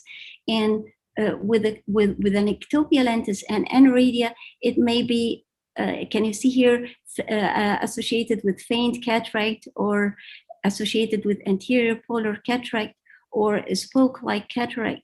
And here, sometimes associated with the total cataract, and you can see here the xerosis at the limbus, or maybe associated with even with intumescent cataract touching the back surface of the cornea. And on the other hand, it may be associated with calcified Morgagnian cataract when in older ages, and here a sort of a membranous cataract. So there is a wide variety actually of cataract together with ectopia lentis and congenital aniridia. You have to specify whether the ectopia lentis is associated with systemic diseases as Marfan syndrome or Weimar-Guidani syndrome, for example. Apart from the premorbid obesity, there is small square hand and square feet. And you have to note that in these cases, the lens is not only ectopic, but also microspherophakic. You have to exclude traumatic ectopia lentis because the management is going to be different. And in these cases, it may be associated with a fibrosis of the anterior capsule. And apart from the zonular dehiscence here and the ectopia lentis, you have a perfectly zonules all over the lens. The other zonules are not pathological. They're taken into consideration, of course, at time of surgical repair. And it may be associated with other pathologies as sphincteric rupture or iridodialysis, or vitreous into the anterior, prolapse of vitreous into the anterior chamber, or here a hemorrhagic vitreous together with a vitreous hemorrhage. So the types of surgical techniques may vary. Along the past 20 years, or even 21 or 22 years, I used to perform capsule tension ring together with the PMMA IOL in sulcus. And in these cases, after performing anterior rexus and implantation and posterior rexus and implantation of a CTR inside the capsular bag, I used to implant a PMMA lens in the sulcus supported by the CTR. And here how it appears after surgery. Few months after surgery, few years after surgery, they are fine. And here the PMMA lens is supported by the capsule tension ring and a fibrotic capsular bag. But in these cases, with the least eye trauma, and in this case, the IOL may subluxate. Can you see here? This is the capsule tension ring, and this is posterior rexus. So we had to go again into the OR in order and open the eye and reposition the IOL again into place. Moreover, we had another problem, as in cases of this, of a Marfan cases, despite that the CTR did centralize the capsular bag, and this is the anterior and posterior rexus, and the IOL was placed centrally and supported perfectly. Since Marfan syndrome is an ongoing pathology, the whole capsular bag did subluxate together with the CTR. And the IOL subluxated in the opposite position, that we had to go and suture the capsular bag with a Prolene suture to the sclera. And you see here, this is the suture to centralize the capsular bag and then reposition the IOL again in place. And here, after 10 more years, can you see here the capsular bag? Extensive sommering ring is occurred, but still we have a clear visual axis. And then I used to implant CTR with multi-piece intraocular lens inside the capsular bag. So this is the CTR, and I used to implant an Acrisoft IOL inside the capsular bag, and the posterior capsule was left intact. But actually, posterior capsule opacification occurred because it occurs in 100% of cases. So YAG laser capsulotomy may be required in the future. But in cases where we have younger children that cannot perform a YAG laser capsulotomy after implantation of the CTR, we used to perform a posterior rexus and then inject a multi-piece intraocular lens inside the capsular bag. And in cases where the CTR didn't centralize the capsular bag, we used to suture the whole capsular bag under scleral flap to the sclera to centralize the capsular bag, and then perform the posterior rexus and inject a multi-piece intraocular lens inside the bag. And here how it appears after surgery.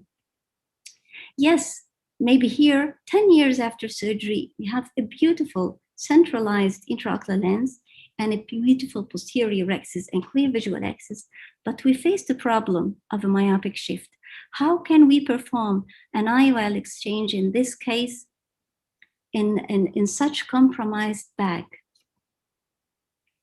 So my preferred approach now is lensectomy through anterior approach, and then secondary iris claw lens implantation. In these cases, I perform here with magnifications before surgery. I just want you to show that the zonules are perfectly intact. I perform a anterior capsulorhexis, and then I hook the anterior capsulorhexis with an iris hook, and you look here that there is a form of a tent elevating the anterior capsule, where you can inject here, you introduce the cannula, and you can inject here a BSS to perform a good hydrodissection. This will ensure that irrigation aspiration is going to be very simple and easy. And once in, you don't get out until you finish irrigation aspiration. Look here after irrigation aspiration. I just want you to see this here with magnification. These are the zonules. They are still there, despite that we had to go in for the irrigation aspiration. What does that mean? It means that there is no vitreous prolapsed. It means that there is stabilization of the anterior chamber during irrigation aspiration. There is no disturbance of vitreous space due to vitreous prolapse at time of irrigation aspiration, lowering the incidence of lateral retinal detachment in the future. See here, this is after irrigation aspiration. You have perfectly intact zonules. Another case, perfectly intact zonules. Here before irrigation aspiration, and here after irrigation aspiration, the zonules are still there. Even when you have a persistent papillary membrane, after irrigation aspiration, it is still there. So it means that you didn't disturb the vitreous at all during irrigation aspiration. This happens with thick zonules. This is before and after irrigation aspiration, and even with thin zonules, as in this case, before irrigation aspiration and after irrigation aspiration, these zonules are still there. In cases even with vitreous liquefaction, can you see? This is an area of vitreous liquefaction behind the zonules. Look after irrigation aspiration, intact zonules, and still it is the same area of vitreous liquefaction. Even when you have an area of zonular dehiscence, this is exposed anterior vitreous space, and this is before surgery. After irrigation aspiration, still here you have this dehiscence without any vitreous prolapse. And then you continue the surgery. After irrigation aspiration, you eat up the capsular bag, perform anterior vitrectomy, and here at conclusion of surgery through two tiny corneal wounds. There are some surgical tips to perform such an easy surgery. Number one, when doing the incision for the iris hook, you introduce just half the bevel because you will not close this wound. And then when you introduce the iris hook here, use a Y-shaped spatula in order to push the anterior capsule towards the iris hook, and this will facilitate hooking of the anterior rhexis easily, and then pull the lens to centralize the lens and actually block the defect, where you can go for hydrodissection. And here after irrigation aspiration, you can see this with magnification, perfectly intact zonules, and then eat up the bag, and here at conclusion of surgery. And you can put the hook in any direction. For example, here another case, this is introduction of the hook, and this is the Y-shaped cannula. Push the rhexis towards the hook, and then hook the anterior capsule, pull the lens, centralize the lens, hydrodissection, and here after irrigation aspiration with magnification, beautiful zonules, and here eat up the capsular bag easily, and here at conclusion of surgery. And you can do this case, actually this technique, even when you don't have any zonules at all. Look here, there is no zonules whatsoever. After anterior rhexis, centralize the bag, and after irrigation aspiration, can you see the bag is totally folded upon itself because there is no zonules here, zonular attachment Here, after irrigation aspiration, these are fine zonules and they are not attached actually. So this bag is totally detached and it is totally unprotected. And despite of this, no vitreous did prolapse. And then a capsular bag eaten up, and here at conclusion of surgery, and here after surgery, 1 day after surgery, very simple surgery, the eyes beautifully seen like that with no signs of inflammation, and fit the child with aphakic spectacles. And then we can go for the artisan or the iris glow lens as a secondary procedure. Implantation of the IOL rotated inside the inside the anterior chamber, and then we hold it with a special forceps, 21 gauge forceps, and then we centralize it over the pupil. We introduce another inclination forceps, and we grip part of the iris, and then the other side we inclinate the iris, and then we don't forget to perform the peripheral iridectomy. And here, few months after surgery, few years after surgery, where you can see here start atrophy of the iris, and here 5 years after surgery, and here 10 years after surgery, there is displacement of the iris glow lens downward. So a very important thing that you have to ensure very firm grip in these cases. Concerning the posterior inclination of the intraocular lens, you can posteriorly inclinate it immediately after surgery. Here, few years after surgery. Here, years again after surgery, you can see part of the iris is atrophic. And here, 10 years after surgery, part of the haptic started to appear. Here, another part of this, another eye with the haptic appearing into the anterior chamber. So also, if you're gonna implant it in the posterior chamber, you have to ensure very good inclination from the back, which I don't like actually to implant in the posterior segment, but sometimes you are forced to implant when you have a small depth anterior chamber. The last technique is the multi-piece intraocular lens with a cut haptic inserted into the capsular bag. This is indicated actually in certain cases. In moderately subluxated lenses, it was initially proposed by Dr. Ventura from Brazil, but actually I did some modification. Number one, I only operate these cases in certain conditions. First of all, to know the principle. The principle is that we cut one haptic of the multi-piece IOL, which I use the Acrysoft. So the optic will come in contact to the equator of the lens. As an end result, the IOL will be centered. Only one haptic inside the capsular band, and the other haptic is cut, and the optic will come in contact with the equator of the crystalline bag. As I told you, I don't perform these cases unless I have mild to moderate, actually moderate subluxated lens. And in older children, because I'm gonna leave the posterior capsule intact, which will definitely opacify and will need YAG laser in the future.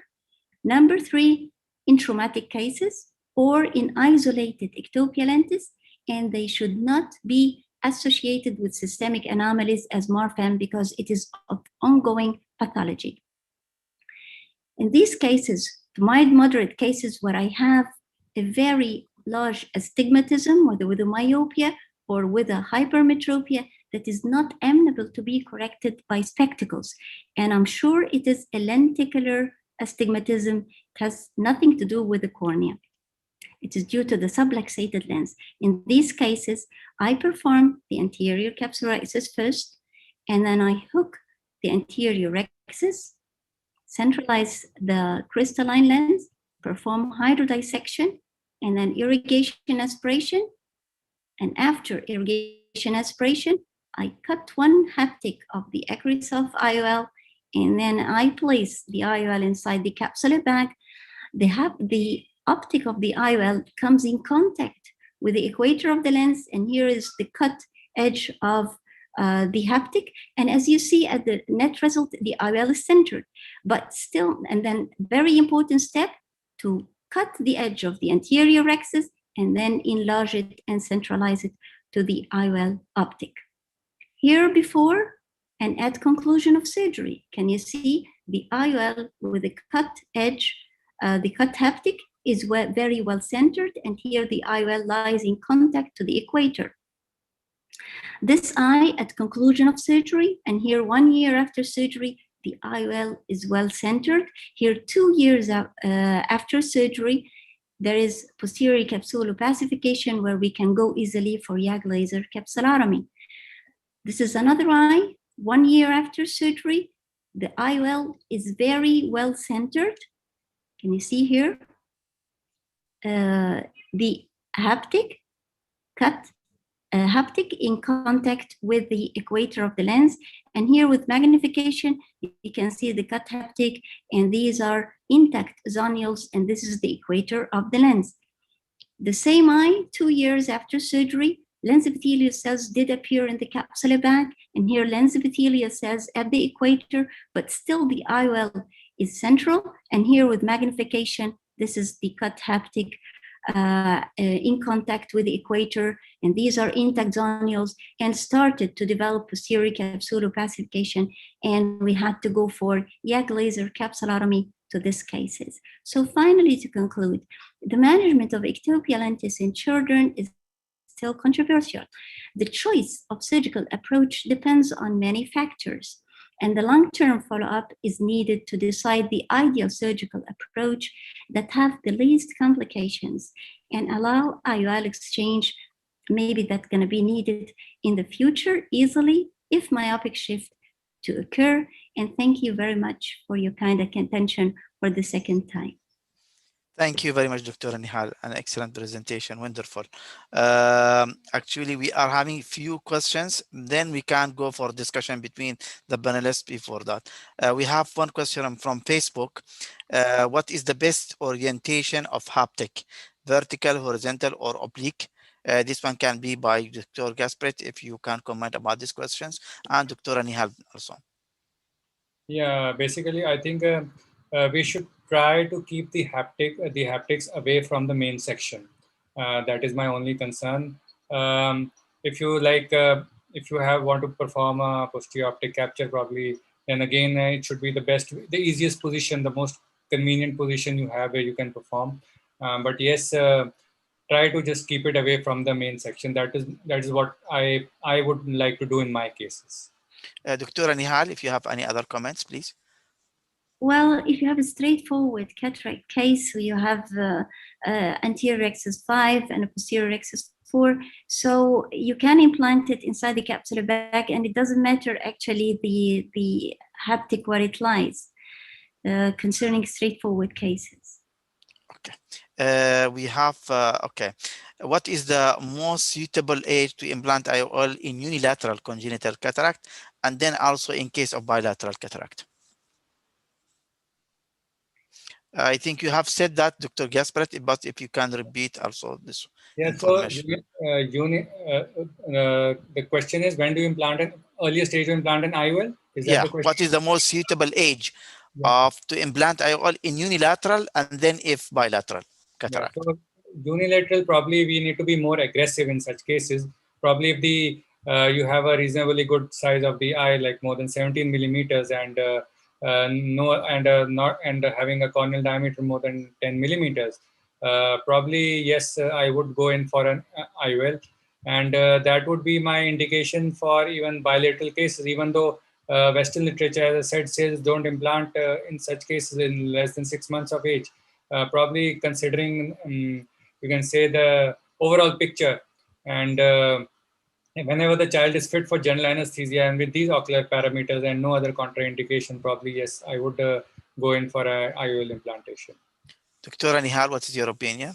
Well, actually, I implant again as Dr. Gaspret not before 6 months at all, because if you implant below 6 months in cases of unilateral congenital cataract, still you have the curvature of the cornea will would change massively. So you're going to have a myopic shift just within few months. So I implant at the age of, starting at the unilateral cases, starting at the age of 6 months. In cases of bilateral cataract surgery, I perform below the age of 2 years, I perform the cataract surgery and fit the babies with aphakic spectacles. But above 2 years of age, I can implant safely bilaterally. But after the age of 2 years, because 80% of eye growth occurs at the age of 2 years. So there is a different opinion here between Dr. Gasper and Dr. Nihal. Yes, Okay. I can make a comment here.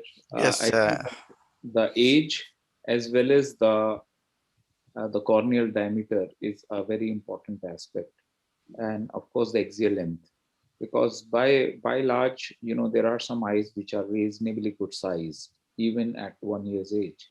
So I think those are good candidates. But having said that, there are some eyes, especially when you have smaller eyes, especially unilateral cases. Those cases, definitely it is better to wait. And of course, contact lenses, they do very well. Of course, aphakic glasses, but I feel contact lenses, they're amazing. Of course, the patient's compliance to treatment and the amount of work that has to be done from the parent side is equal. So in these, thank you. Yes, but can I make a comment? Yeah. So in these unilateral cases, what the infant aphakia treatment study did was, because they had, most of the cases were persistent fetal vasculature. So these cases are prone to bleeding and inflammation where you would not implant an IOL. But other cases where you don't have such a picture, or you have a very mild persistent fetal vasculature, an anterior type, probably what we've seen is these cases would do well, and you basically undercorrect the IOL when you're implanting the IOL. Maybe if you're doing it less than 6 months, you can have a maybe +7 or a +8 type of an undercorrection, considering the myopic shift that the patient would have. So it's not just the, you can say, just the eye, you have to see the demographics as well, and the eye as well. Just one last question, Dr. Jasbeet. What are you targeting your IOL power? I mean, this is just a question. Yeah, so in unilateral cataracts, probably my IOL power target, if I perform in less than 6 months, would be +4, +5. And I would decrease it by 1 diopter for every 6 months. So if I have +5 in less than 6 months, it will be +4 in 6 months to 1 year child. And it will be +3 in a 1 to 1.5 year child. And by 3 years, I would leave, after that, I would leave the child emmetropic. Whereas in a bilateral cataract, probably I would not go in for a +5 or +6, +5 hyperopia. Probably it will be just +3 or +4 in such cases. Because if you leave it above 3, probably, especially in unilateral cases, probably it is amblyogenic. And you're giving them glasses which have, and if you leave them aphakic and giving them thick glasses which have a lot of spherical aberrations, jack in the box phenomena, and all such issues, yes, probably these things would, you can say, I would prefer an IOL in such cases. Dr. Nihal? Hey, Dr. Nihal, if you have a comment. Concerning? Dr. Hati was asking about IOL. IOL power. For unilateral and bilateral. Well, actually, I don't have the option of contact lens. So when I go for undercorrection, 2 things are important. The refraction of the other eye, in order not to have an isometropia more than 4 to 5 diopters. So I undercorrect the biometric power, maybe 4 or 5 diopters difference to the other eye, whatever the refraction of the other eye, because I'm going to fit this undercorrection with glasses. I don't have contact lenses in my country to fit these infants. Okay, so, let us go to maybe, sorry, Dr. Nihal, sorry, you can continue. I don't follow the guidelines that says 20% undercorrection under the age of 2 years. This is not applicable to my cases, because I'm gonna left with the undercorrection, maybe may reach to 9 or 10 diopters. I will not be able to fit these children or these infants actually with the spectacles with 10 or 9 diopters. So I undercorrect a maximum of 4 or to 5 diopters in these infants. Okay, thank you very much. Maybe the last question, and then if there is any question between the panelists, I think they are asking about the experience with IOL, the bag in the lens, and if you can have a tip or, I mean, the technique how to do that. Any one of you, Dr. Nihal or Dr. Gasperet, Dr. Haya? The bag in the lens? Yeah. Yeah, so as I told, I don't have any experience because those lenses are not available here. That's a patented lens by Mary Jo Sagnan in probably in Europe, and she's the one who's done wonderful work and shown excellent results. So it's like a grooved lens in the the vertical versus the horizontal. The lens has a vertical and a horizontal groove. So in that case, what happens is you have to be very accurate with the capsule rexis size. It has, because those rexis size, it has to be appropriate to fit in the groove in the IOL. So basically what they're doing is fusing the anterior and posterior capsule, and that thing goes into the IOL. It fixes into the sides of the IOL. But I don't have experience. I've just read it and I know what is being done for bag in the lens. Dr. Nihal, you have an experience? Me too. I don't have experience, but I think we don't need it, because along these years, I did more than 10,000 cases of congenital cataract. So I think there is, I don't need such surgery, difficult surgery to have a femto laser to perform just exact size of 5 millimeter and 5 millimeter, and then to transform the child again to the OR and then to implant this IOL. I don't think we, at least for me, definitely for other surgeons, maybe it is very important surgery, but I don't think I need it one day in my practice. Probably they have customized lenses. I mean, the sizes are customized for maybe you can say smaller eyes as well, when you can do a bag in the lens. So the lens could be smaller in size, whereas if we have to perform a routine surgery here, when we put the IOL in the bag, there's standard lenses sizes. Probably we don't have such customized lenses. Yeah. Okay, I think this is the last question from the attendees. We are actually having a lot of people that are in the Facebook and YouTube. How we perform the power of IOL depending on the age before 4 years, especially before 1 year also age. I think this was answered. Sorry? I think this was answered by Dr. Answered by Dr. Nihal and Dr. Yeah. Okay, yes. This is from you, Dr. Hayat. Oh, okay. Now I read your name. Thank you very much. Is there any questions, Dr. Safwan, or comment? Yes, Mohammed, the ectopia lentis matter, I need to discuss it with Dr. Nihal. In very fast, because we are almost running half an hour after. Yes, so go ahead, please. Okay. So it's just one thing that it's cutting. Your voice is interrupted, Dr. Safwan. CTS. Safwan, your voice interrupted. Okay, okay. Go ahead. Yes. Go ahead now. So now you are hearing me? Yes. Yeah. Dr. Nihal, I didn't hear you talking about CTS in ectopia lentis. Now, as you said, that it's a progressive disease, and CTR alone with any kind of lens, especially those that you used it with the cut. That's right. It was one of the procedure, but I saw a lot of patients that having cut the one haptics and they end up with a few years. That it's not mean that 1 year or 2 years they finished with the subluxation or all complex, because the issues is all progressive. So CTS with double flanged or Jortex, that's what we are doing. And when you are pulling the anterior capsule, you can pull it and put the CTS and pull the CTS instead of the capsule. The CTS with the lens, with the human lens. The CTS, when you are implanting it, pull it from the round hinged of it by the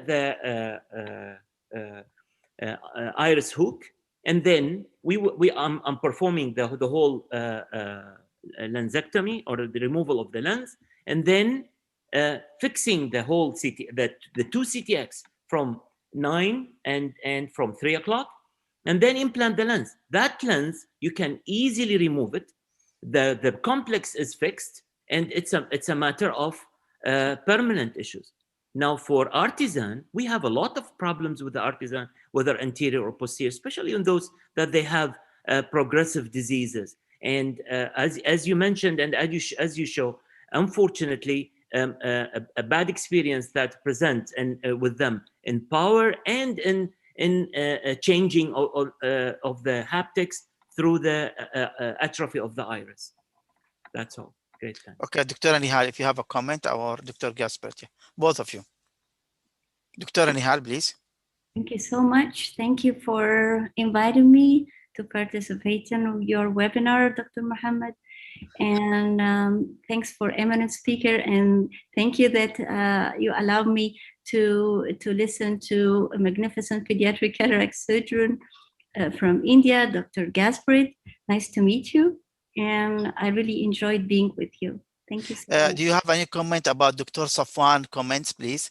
Well, about any experience about that? Would you he's prefer something different than what you are doing? I used to implant the capsule tension ring in the past, and that was 22 years ago.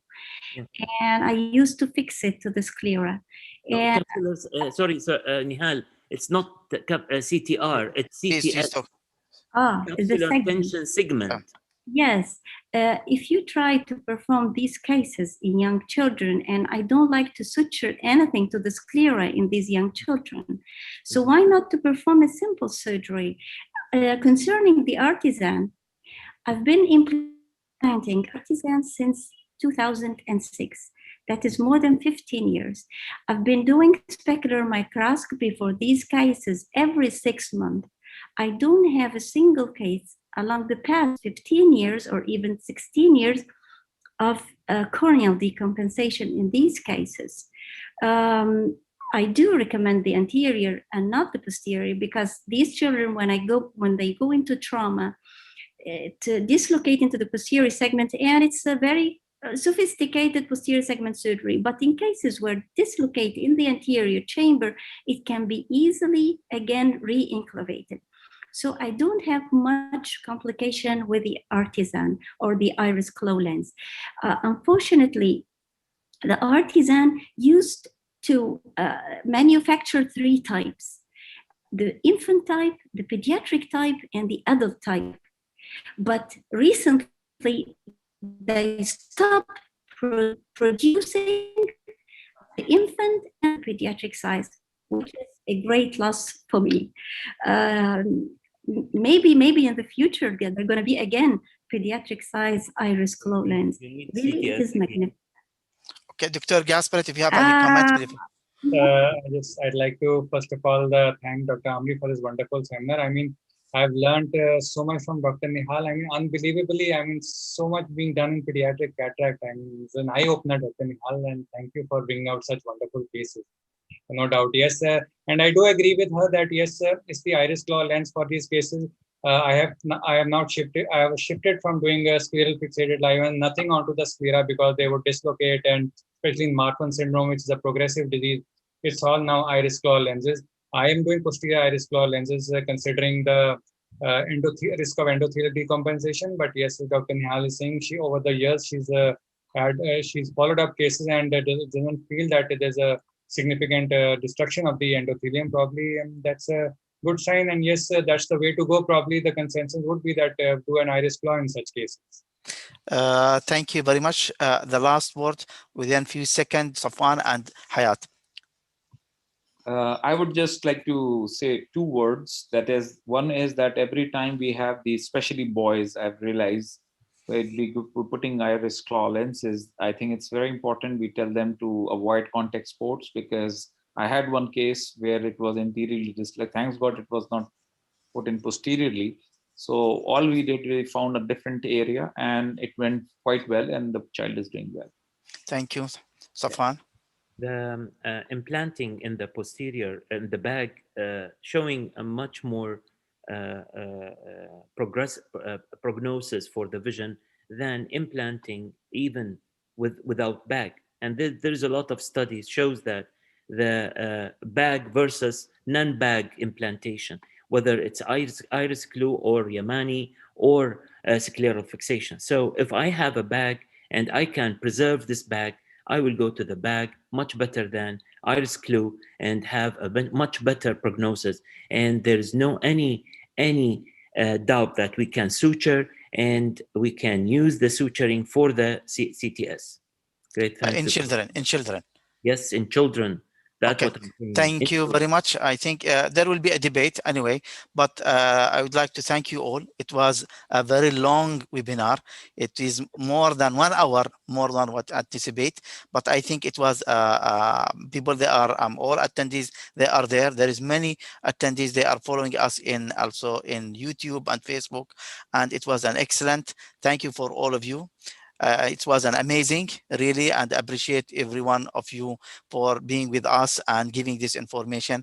I learn a lot of you because we are not a pediatric, but whenever we are hearing so many things that we are learning new things, and I think it will be benefit for all they are listening to us. Thank you, Dr. Nihal. Thank you, Dr. Gaspard, Dr. Safwan, Dr. Hayat, Dr.